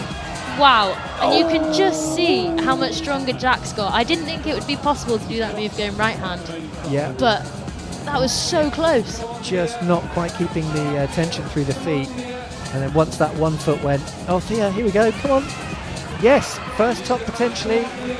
Nice. That's really good news. So the only boulder in the women's category that hasn't been topped is the second one now. So that's going to give everyone a bit of encouragement. For sure, yeah. It is nice to know that a boulder is possible before Totally. you go and try it. Because also then when you finish the round, it's like, oh, it was a 3 boulder comp. Like, Yeah, it's not. but it's not. Every boulder is giving in this round. They are all contributing. They giveth, but they taketh. The skin. Yeah. Skinner, I like it. Very good. And that was a top for Sam there. A great start to his round. Wow, coming out. And maybe a top for Eugenie as well, yeah. Eugenie just quietly slapping away in the corner. Yeah, as we said, the athletes that are coming out, getting stronger and stronger. Yeah, I mean, what and the we tops are coming in thick and fast. We've got 5 athletes left to come, so going to be hard for us to keep track of who's topping. It is. There's action everywhere here at the Works. So we've got BB on her second boulder, Nathan on his second, Jack just falling off his third boulder on the last move, so hopefully we're going to see him lay that down. Yeah, come on Jack, I hope he can get this one done as well. Yeah, He's had a great round so far and he's clearly capable of this one. absolutely. And Ollie over on his fourth boulder, getting started on the teeter.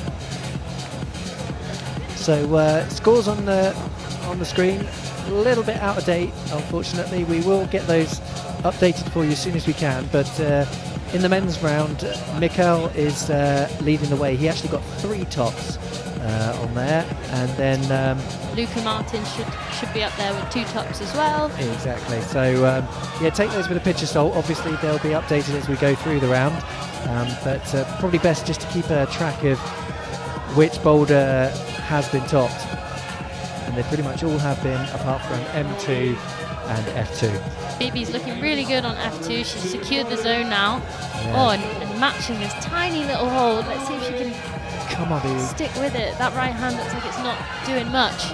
Yeah, but good effort to get to zone, because not many Yeah, it's people an have gone important zone as well. there. Here goes Jack as well, Come on, Jack. looking a bit more settled. Oh, No. just maybe the intended method is the left hand over. It's so difficult because that left hand he's on is so poor, right? Yeah, And that's what the sequence reads to go right hand. Yeah. But that's the thing with those route setters, they're crafty. they are indeed. It's literally their job. Ember making the most of her last 30 seconds on the wall, and yeah, just looking a little tired there. So just looking to my left, I can see more big guns getting ready to go. We've got Sota, Zoe Petermans, Izzy Edgington, Sam Butterworth. Yeah, Jack sticking the dyno again. He's only got 15 seconds on the clock. Come on, Jack. yeah. Oh, dry fire. Well, Not the I'm one. super impressed he managed to get up there that many times. Yeah, that's Super physical boulder. disappointing for him, obviously, like on the flash, getting So close. Yeah, but I guess knowing that that's your penultimate boulder and the last one is just squirming, you can just throw yourself at it for your Yeah. whole 5 minutes. Strategizing.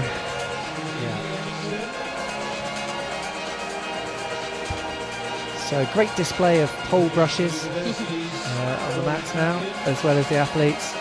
Ian struggling with the extension of his pole. They can be very tricky, these brushes. We've all been there, mate, don't worry. Yeah. So Sota out on M1. Izzy on F1. And Iggy starting her third boulder. She's straight in. Yeah, Not wasting doesn't any mess time. about. And she's been like that on every boulder so far. Yeah, time is obviously not your friend in this kind of event where it's running down, but also you need to have a good observation. Yeah, for sure. These climbers haven't seen these boulders until literally turning around on the mats at the start of their 5 minutes. So Yeah, and whilst you are close in your isolation periods, those judges are keeping an eye for no sneaky peeks here. no sneaky peeks, no way.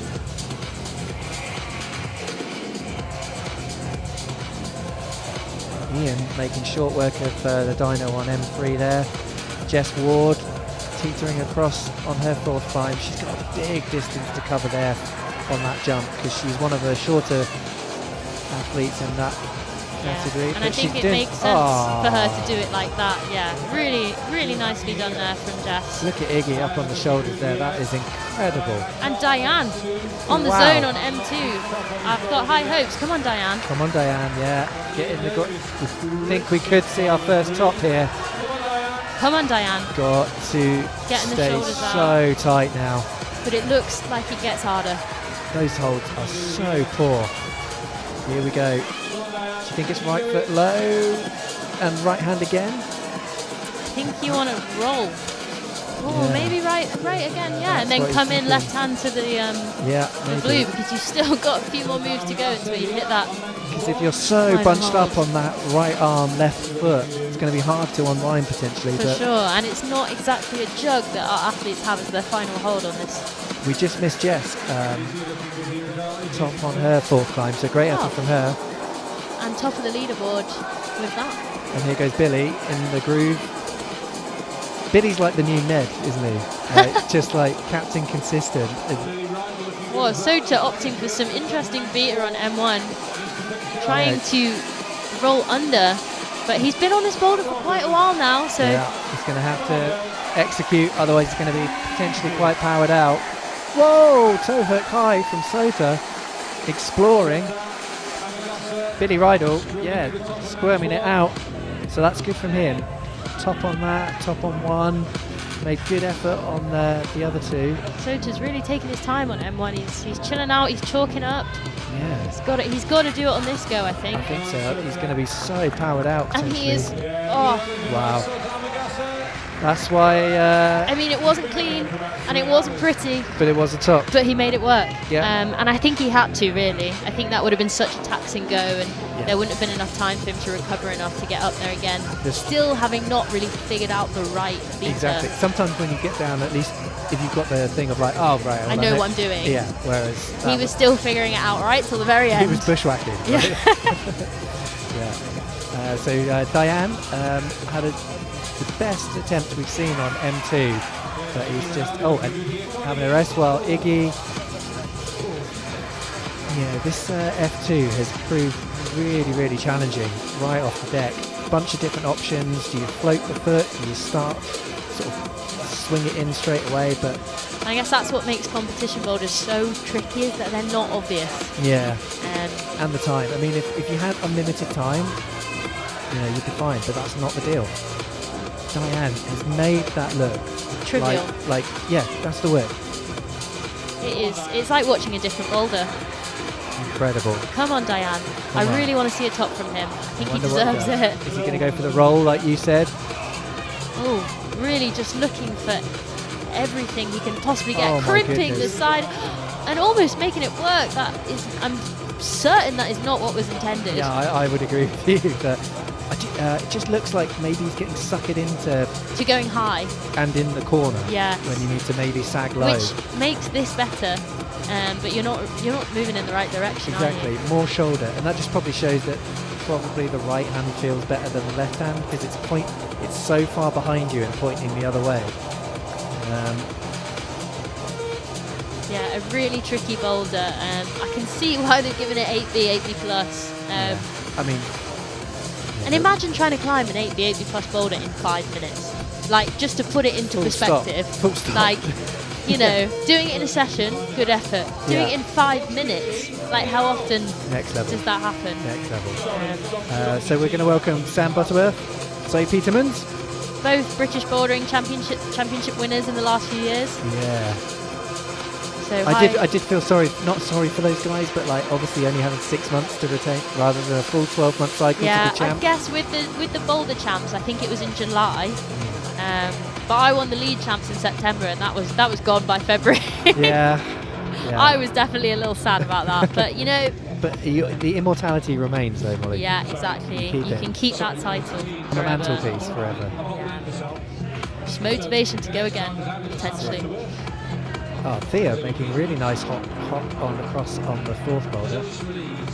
Billy getting stuck into her third. the steepest section of the comp wall.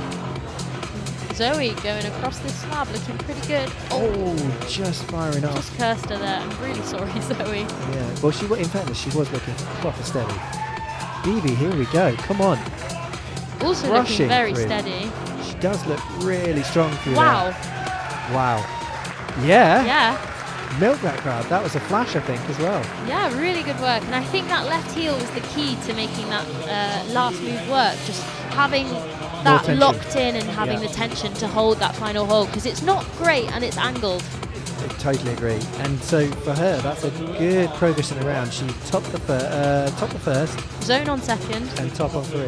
So Yeah, so she might be at the top of the leaderboard. great stats for Bibi so far. Jenny trying to get the toe hook to work on F2. Zoe Petermans. Sam getting stuck in on his first boulder. Yeah, Sam, really strong athlete, and just, yeah, he's looking casual there. you know, when you climb it right, it looks fine. Yeah, the good people always make it look effortless, don't Yes, they? I would agree with that. And whilst all these athletes are good, obviously, there's some next level strength. And that's Oh. another top from Jack, a good way for him to close out that round. Yeah, so sneaking up on the 4th boulder there. So I think we'll probably see Jack later with 2 and 2 zone. Yeah, 2 I and mean, 4 looking zones. at the leaderboard now, we've still got Mika holding that first spot. Jack coming in second. It's going to go, I think attempts are going to be important Yeah. in this round as well. So yeah, quick little leaderboard shout out. We've got Mika, Jack, Luca, Ido, Yoshiyuki, Billy and Ian in our top 6 so far. But like we said, we've still not seen 3 athletes start their round yet, so there's a lot more to come. Yeah, and those names are pretty big names. They are indeed. We have got the pleasure of watching Max Milne, Jim Pope and Nathan Phillips come out. And then obviously in the women's category we've got Connie, Izzy and Faye McDougall to come out. So yeah, stick with us. Hopefully we're going to see all these boulders get done. Zoe just struggling with F1, looking a little disappointed. I would have thought she would kind of walk Yeah. across this one as well. She looks in such good boulder shape this year. Nice, good top from Thea there. Struggling with her knee though. Yeah, She's looking in pain. not enjoying the dismount. I mean, these athletes are really battling through not just the round but injuries, everything. And I guess that's what being an elite athlete is. It's balancing that fine line between pushing yourself too much and just about enough. Yeah, I'm a very experienced on yeah. the wrong side of that line. I was captain, sick note. Yeah. Yeah. It's just so, and you just got to, because otherwise the year's gone, right? The You year's have- gone, the level just gets higher and higher each year, and you have to push yourself. That's it. So Zoe looking really settled, but not quite getting the transfer out onto the shoulder of this zone. Yeah, she looks like she's just making it work, and she's got just under a minute to go. So Yeah. I don't think that was enough for a zone, but that She might is. get it now. Yeah. Good footwork. Yeah, she's such a good technician. Nicely done. Hopefully she can get a top now with 40 seconds left. Nathan sticking the jump as well on M3. That'll help him in the overall. Come on, Zoe. All together now. Come on, get the knee Wonder- bar in. Yeah, a bit more. No. But she's calling it there, but getting that zone is super important. And I know the stress of like not having the zone, having less than a minute to go. You've just got to do whatever you can to get that zone. Yeah, it's Everything such- really does count. it's so difficult when you can see the clock as well, right? Or hear it. Oh, it's just panic total. Yeah. So Max Milne out for his rotation. Looking chill, very chill. And Connie Bridgen's out for the women. Another finalist from the British Boulder Champs. Max repping the leopard print shorts. Love it. With a great print comes great responsibility. I'm sure he'll back it up. No doubt. Iggy again, first on the wall. Yeah, I mean, it's Not a good messing It's a about. good strategy, right? Yeah, I guess with a boulder like that, there's not too much to really read into. Just get across it. Just do go it. across and up. Just do it, Just do it. basically. So come on, Iggy, just do it. And then we've got Connie joining us on her first boulder. Hopefully, we've seen lots of people struggle with this first one, but it has been topped. Iggy looking really good on F4. Casual. Not using that left kind of palm so far, but she might be flexy and strong enough to just mantle and bring her foot up to her hand. She's utilising the side of that zone really well, so... Yeah, I think that's not maybe going to help us. Oh, with the knee bar, there we go. Not knee bar, but knee scum. Here goes Sota through these terrible holds. Come on, Sota. No. Max is up into the pebble on we've also got M1. Jess also cruising through these third climb. And Max giving the top sticker a little kiss, entertaining the crowd. I don't think he made it work because he was too strong for the boulder, I'd say. Yeah. That's a good place to be as well. Definitely. Oh, here we go. Izzy's looking... Yeah, looking strong on F2. Yeah. Might see our first top here. She can get some good push off her right foot to generate. Come on. No. I just didn't quite have the timing right there, I think. Yeah. Didn't go down to go up in the right time. It's very simple climbing. Yeah. Go down to go up, go left to go right. Just looking across the mats now. Fully stacked field of athletes for us. Ian Davis making good progress on the final fourth squirm. Oh no, Connie not on the slab. So we're coming towards the end of the semi-final. We're certainly closer to the end than we are the start. We've got two more athletes to join in both rounds. Diane being ejected from M3 there. Same for Ian, right at the top of his fourth boulder. He'll be annoyed about that. Oh, Iggy's trying this flexy right foot up method again. She's looking so close. Yeah, just not quite reading it.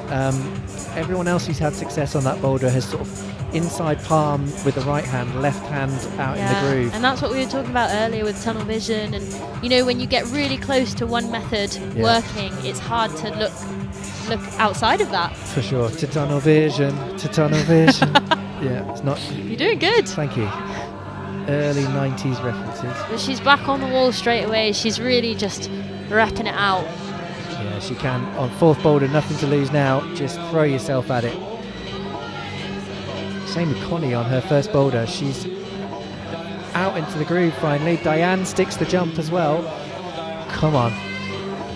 We know he's strong enough to do this boulder, but can he figure it out in time? Come on, Diane. Yes, nicely done. Super tensiony this section. You know, we've seen everyone slit around and lose hands. I think you've really got to have your feet locked in as well. But yes, left hand again for Diane. This could be our second top. Casual. So, I think that's the way it goes then, right? I think that is the way, yeah. I think that left hand is just too bad to hold, Yeah, and especially once your body gets high over it, when you hit that right hand, like holding the tension between the two just isn't. Easier to keep tension with a right hand undercut than left hand terrible sloper. For sure. Izzy is back up, eyeing up that final hold on F2, but just looks like she didn't have anything left. Gassed out from that earlier go, I think. Iggy. Back up again. Every time I look over, she's in the same position. It's incredible, really. Connie on her first boulder. Sota getting rough ride on M2. He's calling it early. And Iggy's finally managed to get her foot up. Ian and Duncan, I think this will Ian work Davis, now. as well, up high. Ian might be getting a top, I think. Oh, come on, Iggy. Come on. Yes. And that was a close top. Top for both of them. On the buzzer, really tenacious from both of them. Good effort. Important tops for sure. So next rotation coming up. Going to welcome Jim Pope onto the mats and Izzy Bridgens. We've got two sisters out in this semi-final. We just saw Connie. This is now Izzy, Connie's sister. Second and third. That is a strong household. That is a very strong household. I wonder what the conversation's like at breakfast. Taking you down. Yeah, friendly competition. I think so. Here we go. Lots of action on the mats now. Lots of chalking up. Izzy just won the Plywood Masters a couple weekends ago. I think that was her first senior boulder event win. Wow. So I didn't realise that was her first one. That's amazing. And she's Good looking really good on F1. She's really good technically, and Straight like in that with was effort. With a flash. yeah, easy. Easy when you know how. Looking round like, was that it? Is that the top hold? Well, she's going to have another 4 minutes and 9 minutes rest. That'll certainly help, as the boulder round ahead of her is quite physical. Jenny and Bibi both looking good at the end of the wall. Yeah, Bibi just kind of not even bothering to get her feet up. I think she might need to though. Here we go. Come on, Jenny. Nice from her. Really good effort. So catching up. She got a top there. No luck on the first two though for her. But Bibi, that's another top for her. So yeah, she is solidifying her place at the top of the leaderboard and managed to do it without using that sidewall. Yeah, so that's a top on 1, 3 and 4 for her, I think. Yeah. We're also good effort here on M3 from Sam Hammond. Jim. See if he can figure it out. Easy top, looking right at home on those gritstone pebbles. Yeah, he knows what to do, doesn't he? He definitely does. Yeah, nicely done from Sam. Really just made it look like an absolute path. Yeah, I guess when you know how and you can execute. Yeah, really impressive from such a young athlete as well. Come on, Nathan. No, ejected. Not the one. Oh, with 2 hands on the finish as well. Yeah, that's brutal. The most heartbreaking it gets. He's got plenty of time left. 2:45. He knows what to do. Sam Butterworth on his second, and Zoe Peterman's on her second. Come on.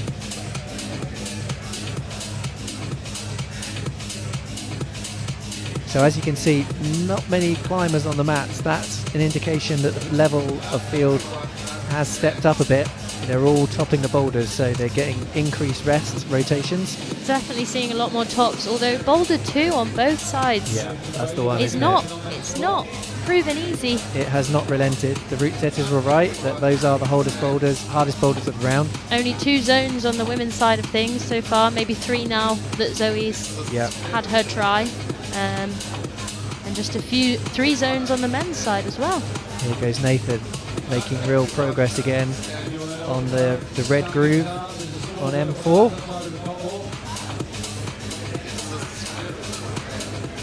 Oh, unlucky for Zoe, not quite catching the toe hook.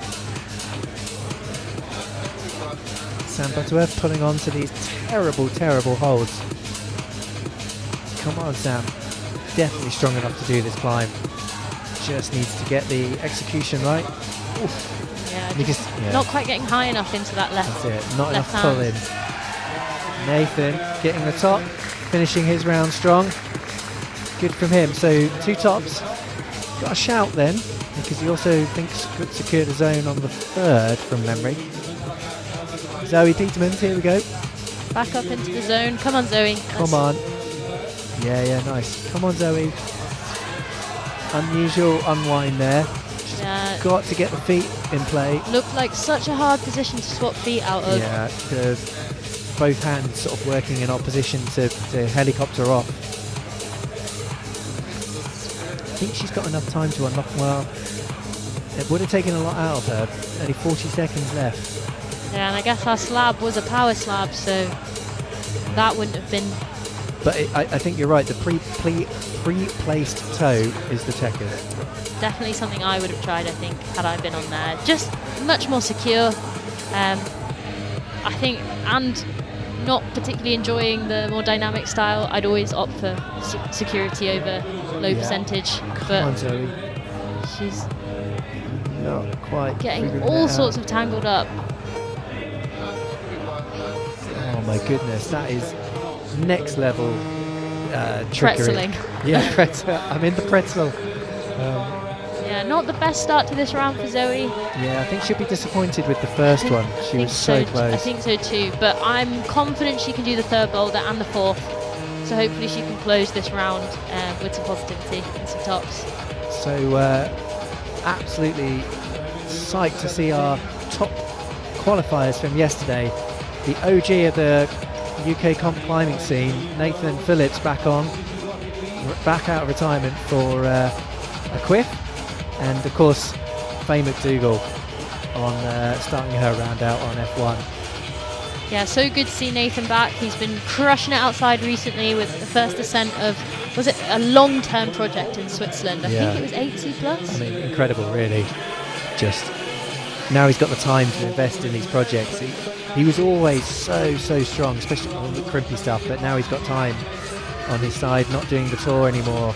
It's incredible to see what he's laying down. For sure. And Faye is looking really good on F1. And Sota just absolutely floated through that start move on M3, but being ejected. Connie looking really good on F2. Let's see if she's got gut the down. power. I love a And good I gut. think Come on, she's we're getting going to see higher it. up. Come on, Connie. She's got the right position. I think she won't be able to reach it out of the heel, so she's going to have to switch to a toe and jump. Yeah. But it does look good enough to hold, that final hold. I agree. Nathan floating around on M1. Faye also into the zone. Max Milne absolutely destroying that. This is what we've been waiting for. Same with Izzy. Come on, Max. Third. Come on, Max. It's not an easy finish. It is for him. One arming, not even matching to milk the crowd. Told you, sign. Max the Milker. Max the Milk, you were right. Yeah.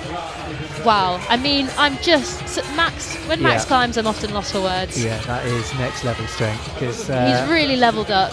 Totally. And I think he did the sequence you suggested as well, rolling over. Yeah. Nathan also getting a top, but not enjoying the pebble. So he's in the shot. Sota, it's all coming thick and fast now. As you'd expect at the end, these are the best qualifiers from yesterday's round. Diane closing in on the top of his final boulder. Yeah, he's going to need that to keep... ejected. We've also got Jess on her final boulder, getting frustrated with this little hop. Interesting to see the different approaches on F4. We've seen the static foot plant, we've seen the hops plant, we've seen the run and jump. It's all... Yeah, I love a boulder that has lots of different method and sequence potentials, not just for the first move, but also for the end. Agreed. Super interesting. Here goes Connie, who is making the only person to really actually look like they were going to do the boulder of for sure. And I hope that she's rested enough and she's got the juice for this final move. Let's see if she changes anything. She's got to get that left foot. Come on, Connie. Or more out of the hands. Come on, change to a toe. She looks like she wants to, but... Yeah. Or maybe she could... Yeah, come back down to the right. Yeah, maybe that'll work. Jess, meanwhile, finishing off her round strong. Hopefully going to get a top here. Just got to get it matched. Come on. There it is. Good effort from Jess there. Yeah, it's super strong. Diane as well. Groove. Oh, he's not enjoying that. That left foot is trembling quite hard. So tenuous, the foot sequence.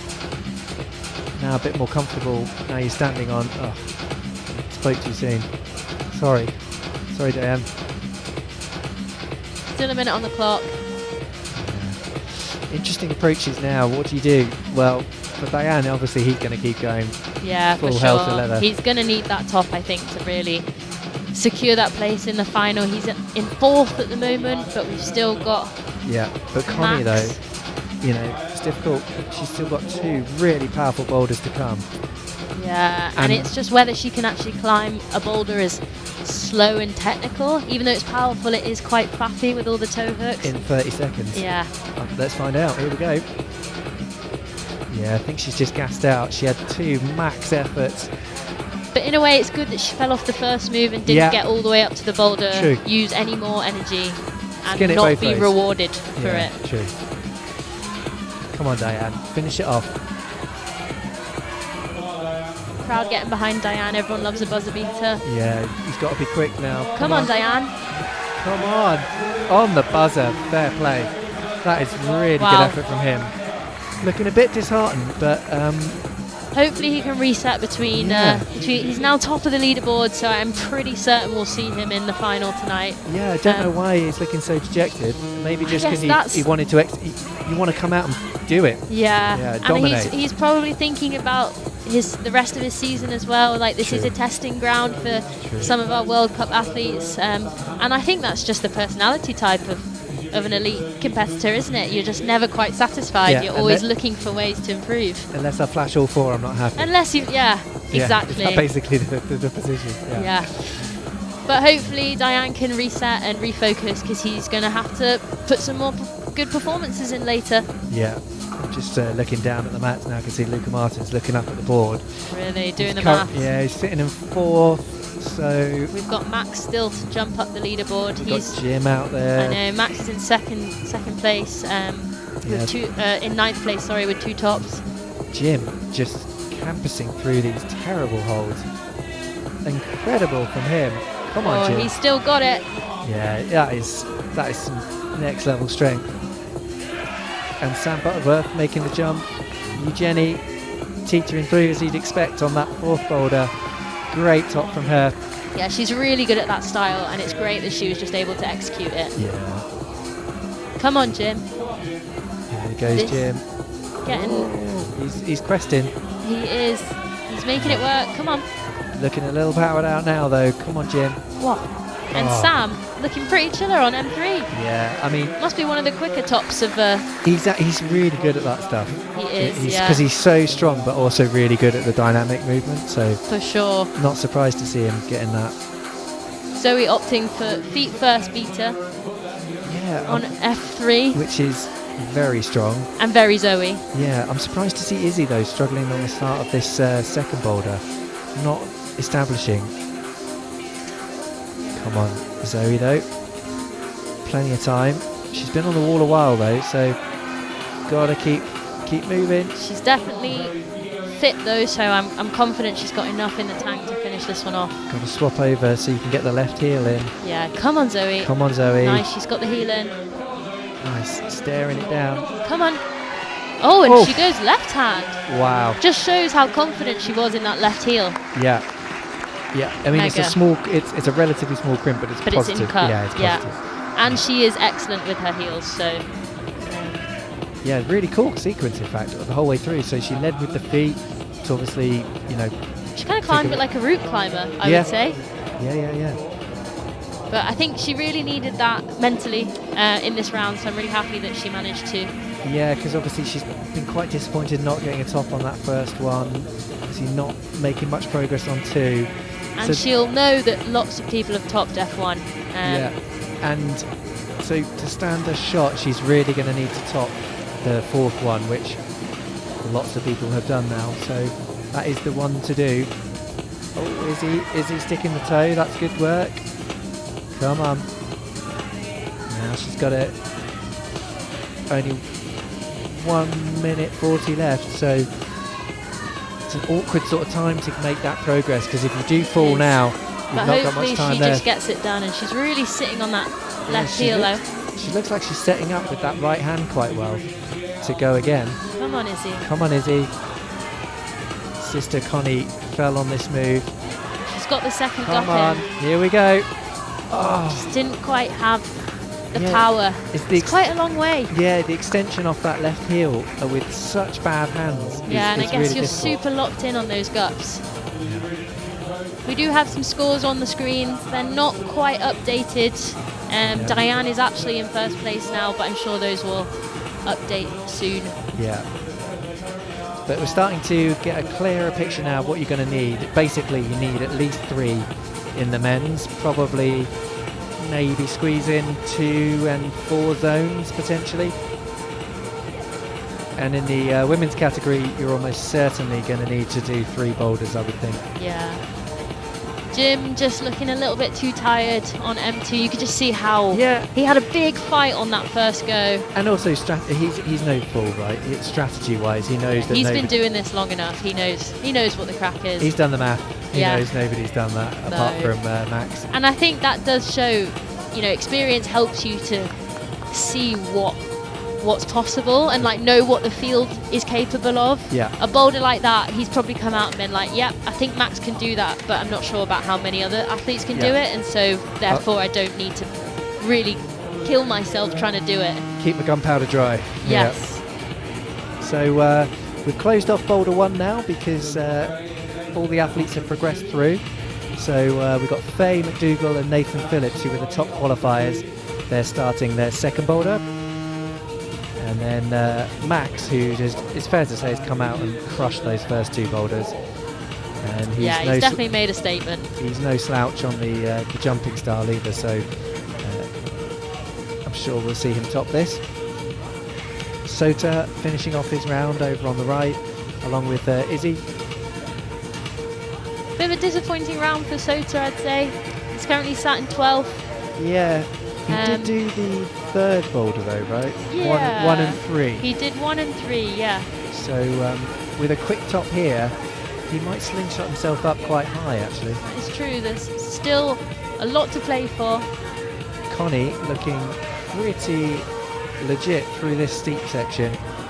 Really, really impressive. She's locking it down. Yeah, Connie's happy when it's burly, and this one certainly is, and she's Cruising. looking really good. She's cruising.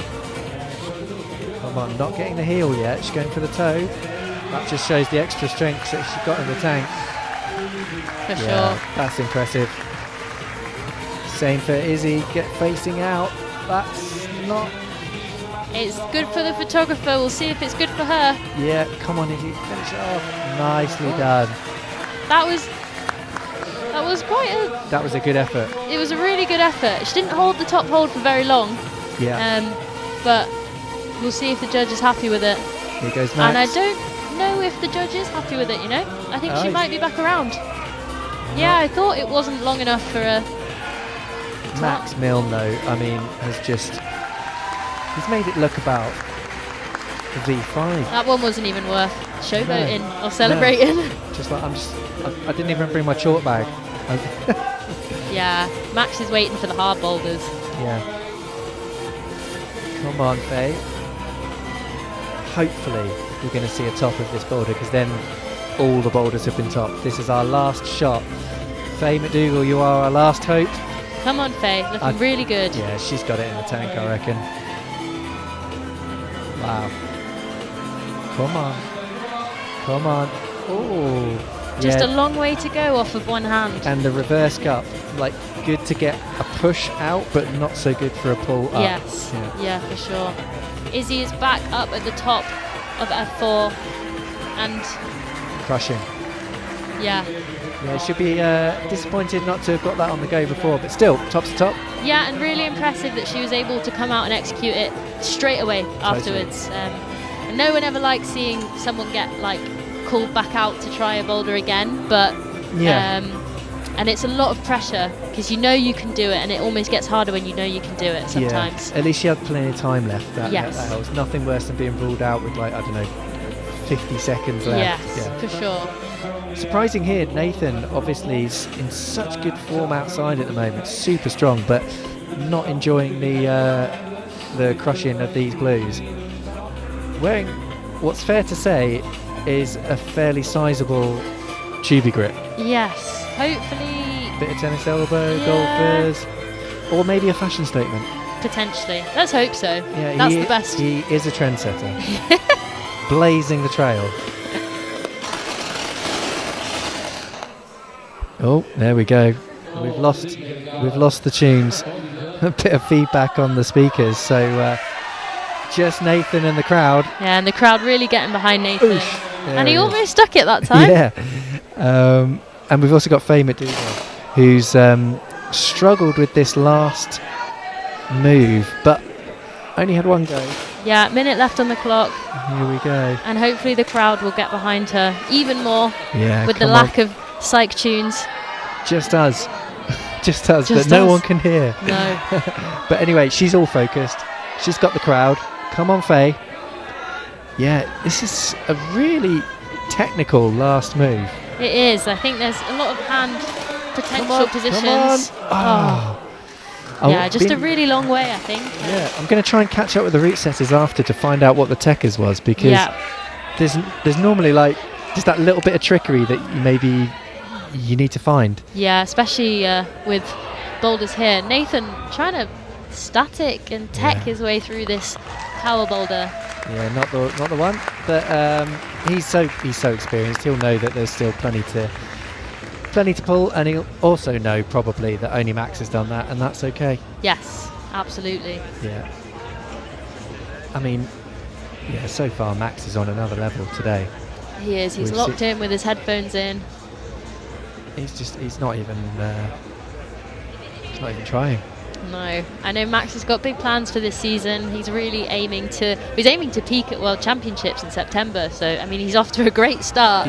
Already. Yeah, I mean, he's just such a resilient climber, because he's had a bit of a tough time, you know, on the tour, and he's refocused, and you can see that coming through. Like, you know, identify issue or weakness, work on that issue relentlessly, and this is the result. Yeah, and it was really tough to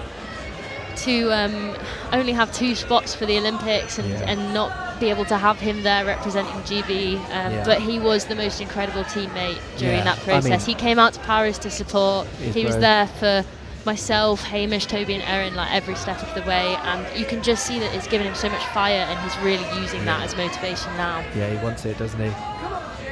Oh, here we go. Izzy straight up on her 3rd boulder.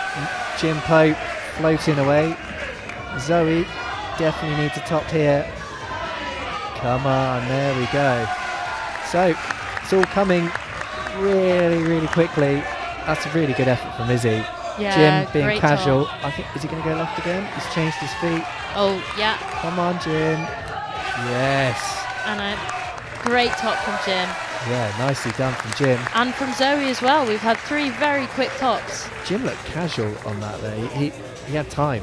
He did have time, yeah. I mean, I'm even more impressed because Jim's been climbing outside a lot recently. He's not been in the gym working on these coordination moves. He's not doing international events this year, but he's still got it. Yeah, and sometimes that helps. Just that bit of, you know, it takes the pressure off. Bit of a break. If I do well, I do well. If I don't, so be it. Yeah, for sure.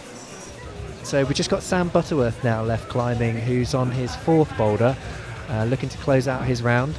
He's had a fairly good tour actually, Sam, but he definitely needs this to push himself up. If he does it quickly, he'll put himself in with a shot of the finals, depending on how the others go. But yeah, you're definitely going to need to get a top.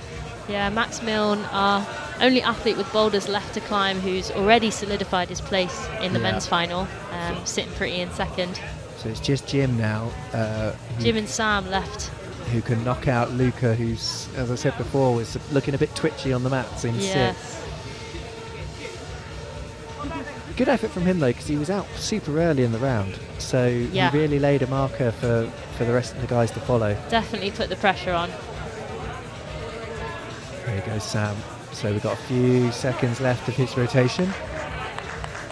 He's normally pretty good at this stuff. The thing I like about Sam is he's very well-rounded. He is. You know, and that's probably the most important thing you need sometimes in comps. Yeah, and I think our athletes coming through are getting more and more well-rounded as well. That you just have to be successful in competitions nowadays. Yeah. Like, you can't have those big weaknesses. It used to be the case that, like, if you had maybe sort of almost a superpower, if you were like really good at one thing, you could find a comp that suited you, and it would carry you through a round. But now I don't think that's good enough. No. So yeah, scores on your screens, slightly outdated, but close enough. You're getting a good indication. Luca is actually sitting in 6th because we've got Max Milne obviously at the top of the leaderboard too, with 1 boulder to go. I'm sure he'll want to come out and finish it with full flashes. I mean, that would be incredible. But Sam Butterworth is looking fairly established on this boulder now. He's just got the last sort of move to go. We have seen quite a few athletes ping off though, so I'm sure he'll take his time. Former British champ, so he knows what to do with the 1 minute buzzer. We're very close to the end of our rotation. Sam's looking really chill and calm, and he's taking his time, which I think is really smart on a boulder like this. Yeah, he's a seasoned pro. Come on, Sam. Nicely done. So that's a good closeout for him. He's going to leapfrog up the board, but still probably sit just outside the final, depending on how many attempts it took. Yeah. He's pushed himself up into fourth place. Yeah, that's a really good. So Luca is out, and Jack McDougall is looking. Who else? So Jim. It's Jim or Jack, I guess. And you were right calling that you needed 3 tops to make it into finals, unless it stays this way. But I think that's unlikely. I think Jim has a good shot at this works weirdness. I agree. And if he does it quickly, he'll be probably in. So here comes Max for his last boulder. He's only chalked up 3 times, so he's got plenty of skin. And we've still got Nathan Phillips as well, who's not even tried his 3rd boulder. So yeah. He made. He did put a lot into that first boulder. He came off and he was sort of shaking his hand out after crimping down on that pebble, and then had a rough ride on 2, but maybe have a bit more fun on this jumpy coordination stuff through the steep. Yeah, he was always really good at coordination, so I'm hopeful that he'll get on well with this boulder. Yeah, I always love the optimism of like the athletes who come out and they're brushing the top hold. Like, yeah, I'm always just like, do work I top have a down. right to brush this top hold? Looking at the boulder, I'm just like, is everyone going to be like, oh gosh, what's she thinking? But I like the confidence, and I think Nathan should be brushing every hold on this boulder. I think he should too. Connie is absolutely cruising through this 4th one. Is she going to go to the groove or stay low? She's definitely got the strength to do it either way. Wow. Just Crush. Yeah. She was fairly quick on the dismount there, but I think she's been given it. Yep. Yeah, but looked pretty solid turning around to check with the judge. Yeah. Here goes Faye, cruising through the crimps on this steep. Yeah, totally chill. And same with Max. Just absolutely cruising through here. Oh, Nathan not quite getting the timing right, unlike Faye, who is cruising through her 3rd boulder. So I think we're almost definitely going to see Faye in the final, subject to her having a meltdown on the final boulder. Yeah, she's sitting in 7th at the moment with a boulder still to attempt. So her and Izzy both 7th and 8th with their last boulder. And Max, meanwhile, is taking his time on the flash go. He's not going to... And he really will be going for 4 and 4. Oh, yeah. Every time I interview him after comps, he's like, didn't do that. It's like, literally... He is that athlete we were talking about. Perfection or nothing. Yeah. And that just goes to show, like, the shape he's in, his expectations. Like, he's not here to just top boulders. He's here to flash them. And he's here to win. Yes. Like, he makes no bones about it. Yeah. Like, I want to win. Yeah, and I love that about him. Yeah. And it's that mindset. It's that mindset of self-belief that sometimes, you need that to take you to you've the got next to level. back yourself. Yeah. And if you don't, it's not often that it actually kind of works out in your favour. Yeah, that's it. Oh, Nathan, There we really go. smooth through there. See how he gets on this head wall, because we have seen, if you don't read it right, that's really interesting. We've seen so many of those saves. Yeah, it's incredible, because that is the knowledge, I think, to go go that way. I guess people then are able to find this toe hook or heel hook, and that sets them up well for the next section. Sets you better for the undercut method. Yeah. Yeah. Here we go, Nathan. He is looking for the left hand again. Come on. Oh no, he looks a bit gassed out. Yes. Maybe fatigued. Yeah, I guess it is very different doing a competition to climbing outside. You've got all the time that you want to spend on a boulder when you're climbing outside. The intensity is so high at these events, whether it's qualification or semi-final. Different kind of intensity, but it's tiring. It really is, and that's what makes these climbers so good, is the ability to execute in such a short period of time. So just Nathan on the mats now.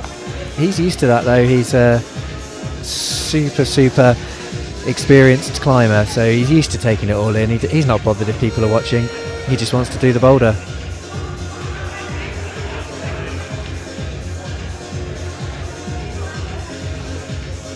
So we've got the scores on the doors. Max has actually topped his fourth boulder on the first attempt, so he got a clean sweep, 4 in 4, which is, it's pretty good, isn't it? Not bad. Not too shabby. Good morning's work. Here goes Nathan though.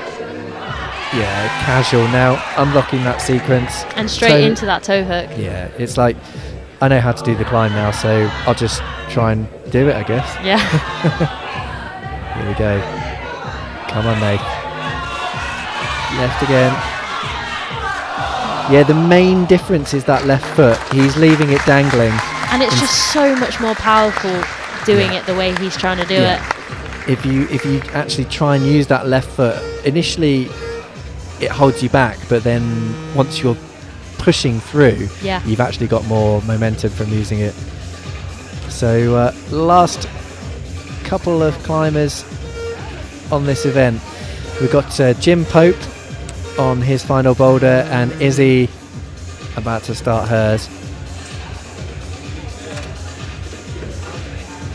So we're pretty sure we're going to see these people in finals. We've got Jim. Oh no, sorry, Jim has to get a top here, doesn't he? Yeah, he's right on the cusp of making finals. Yeah. Izzy though, from my calculations, is pretty chilling. Yeah, super smooth from her. She knows exactly what to do. Giving it the mantle. We've seen lots of different methods here. We've seen people taking the right hand side. We've seen inside palm, left hand, right hand. Yeah. I think this is harder, this method. Going this way? Yeah, because your foot's not doing as much. It's more pure power. But once you're up, you've got a lot of contact. For sure, but she's No, that is I was a about negative. to say that is so impressively strong, just The body holding tension. that position, but it's just not enough. not quite right. You could just see that right foot right knee starting to wobble, and then she was off. So Jim taking his sweet time on this groove. He's a proper good climber, Jim. He is also another all-rounded climber. He good worked at it. really hard on coordination moves when he was competing, and now he's really good at them. But he's strong, he's a master of movement. Fit as well. Very fit. Very fit. Here we go. He wants to finish this round, and if he does, he's probably going to be in the final. So no pressure, Jim. Come on, Jim. Finish it off. There we go. Top for Jim. I think that's going to be enough. But obviously we'll find out shortly. Izzy just changing her sequence to get into the groove, and that's good techers from her. Much better control. So we've got both athletes, I reckon, solidifying their place in tonight's final. Yeah, and you and I have got to fill 2 minutes 45 of content. Chit chat. Yeah, nothing apart from Nathan's dodgy arm and Faye resting. No, but I've really enjoyed this semi-final. Yeah, I think it's been super engaging. Like a lot of different styles on the wall. Yeah, and from the start we saw people coming out and laying markers. Sometimes that doesn't happen in these comps. Sometimes there's a big drop-off, right, between the lower qualifiers and the higher. For sure, yeah. It was interesting the whole way through. We saw some early tops, like athletes like Luca coming out relatively early but doing a really good job. Yeah. You can see some results on the screen now. Jim pushing himself all the way up into second. Yeah, that's those 3 flashes. That just shows what a difference it makes, right? On attempts, it can really punish you. But it's going to be a good, strong field there. I mean, subject to what happens with Nathan can't qualify now. No, but the setters have done a fantastic job. 3 boulders being the cut-off for making finals. And zones, and all of the men's boulders got done. In the women's category, it was a 3 boulder comp, but still, that's okay. That's okay, because you actually still needed to get a zone on that 3rd one. But yeah, those scores looking pretty deep there. I mean, we've got Faye McDougall in 8th, but she's still got her last boulder to climb now, so you'd imagine she's going to do 3 and 3 potentially. Yeah, and like all very quick tops from our female athletes. Yeah. And what I like about is also when you look at the zone distribution there, like 4 zones, you still needed to perform on that second boulder. Yeah. To a degree, whilst there may not have been a top. Exactly. So more numbers on your screen now. I mean, basically what these stats are showing you is problem 2 didn't really get done for the men. Yes. And problem 1 got done a lot. Yeah. And same in the women's competition, problem 2 was the one nobody got. So yeah, I mean, what that says to me is Max was next level. Max certainly was next level, and I really hope that they put on some hard boulders in the final, and I want to see him tested. It's always super impressive seeing these kind of standout athletes, and it's great that it looks effortless, but I want to see him try. I know, and actually that was sort of perfect from a route setting point of view. Yes, it was. They probably need to turn up the showcase a little bit for some of them, but still have something that's a feat of strength for him to just come out and obliterate. Yeah, and I think in the past the men's have been a bit more similar in ability, whereas this year they've got a hard task, you know, setting a power boulder hard enough for Max that's not crazy hard for everyone else. Yeah, exactly. I mean, I'm trying to recall now, looking back through the round, like the level of people that were just getting totally shut down on it. Mad. So anyway, we shall shift our focus onto the last 2 climbers of this semi-final round.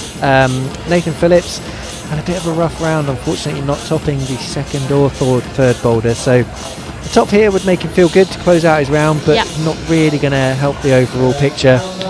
But Faye McDougall with a top here will cement her place in tonight's final. Yeah, she needs this top. She's currently sitting in 8th, so she's not in at the moment. And she would be pushing out teammate Zoe Petermans, I believe. If she can get a top here, she'll also want to do it quick. Hopefully a flash, because that again puts that dominance marker down. And I think Faye could do this boulder pretty quickly. She's very good at this style. I think it just depends what method she goes for, right? Is she going to choose something a bit higher or lower percentage? Because she's definitely capable of doing it. I think this way is definitely, for me, how I would have approached it. Try and get a bit more percentage in your favour. Definitely. Yeah, super smooth, casual, coming across. Just give it a little pop to this slopey mantle. Yeah, easy work. What do you reckon? Here. Mantle or side pull? Mantle. Yeah. I think so. When you've got triceps like that, why wouldn't you, you know? And she just looks so comfy through all of these positions. Just going for the foot high, just to again keep those percentages in her favour, keeping the foot low. Yeah. So Faye's going to be, I think, in joint first potentially, depending on zones of the second boulder. But her and BB out in front. Yes, 3 tops for them both. So Faye is gone straight to the top of our leaderboard. But we've got Nathan Phillips here closing out the semi-final round. Going to teeter across these volumes in the little groove.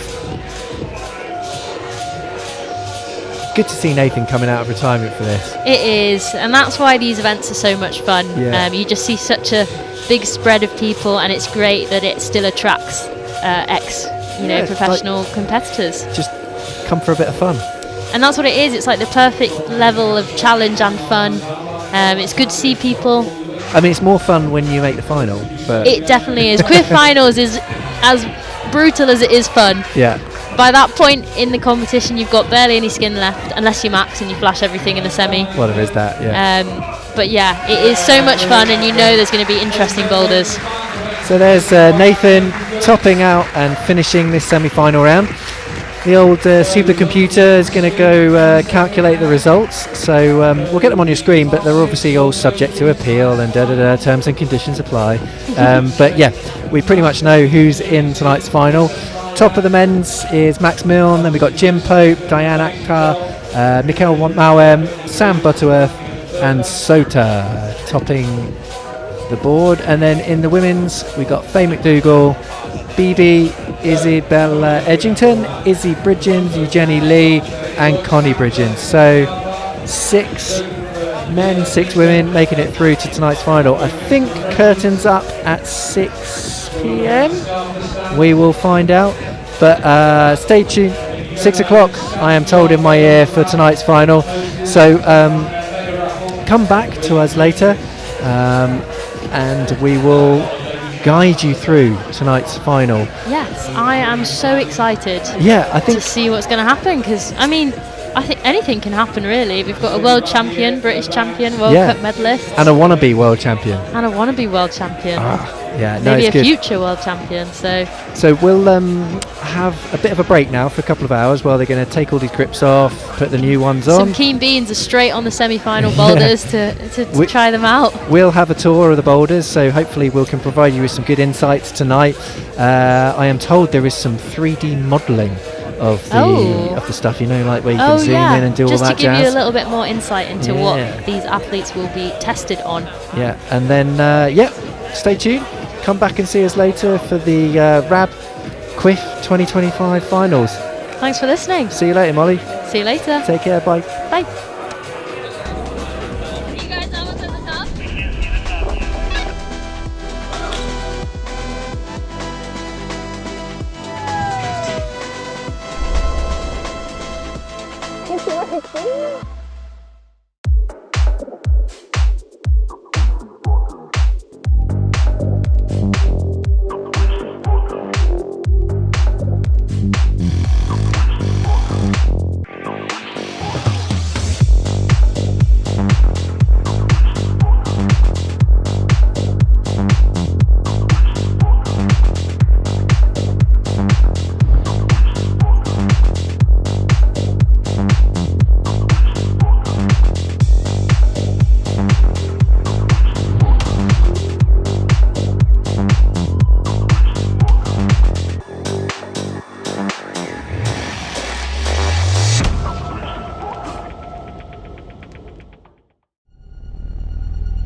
Let's get it, Cosmo.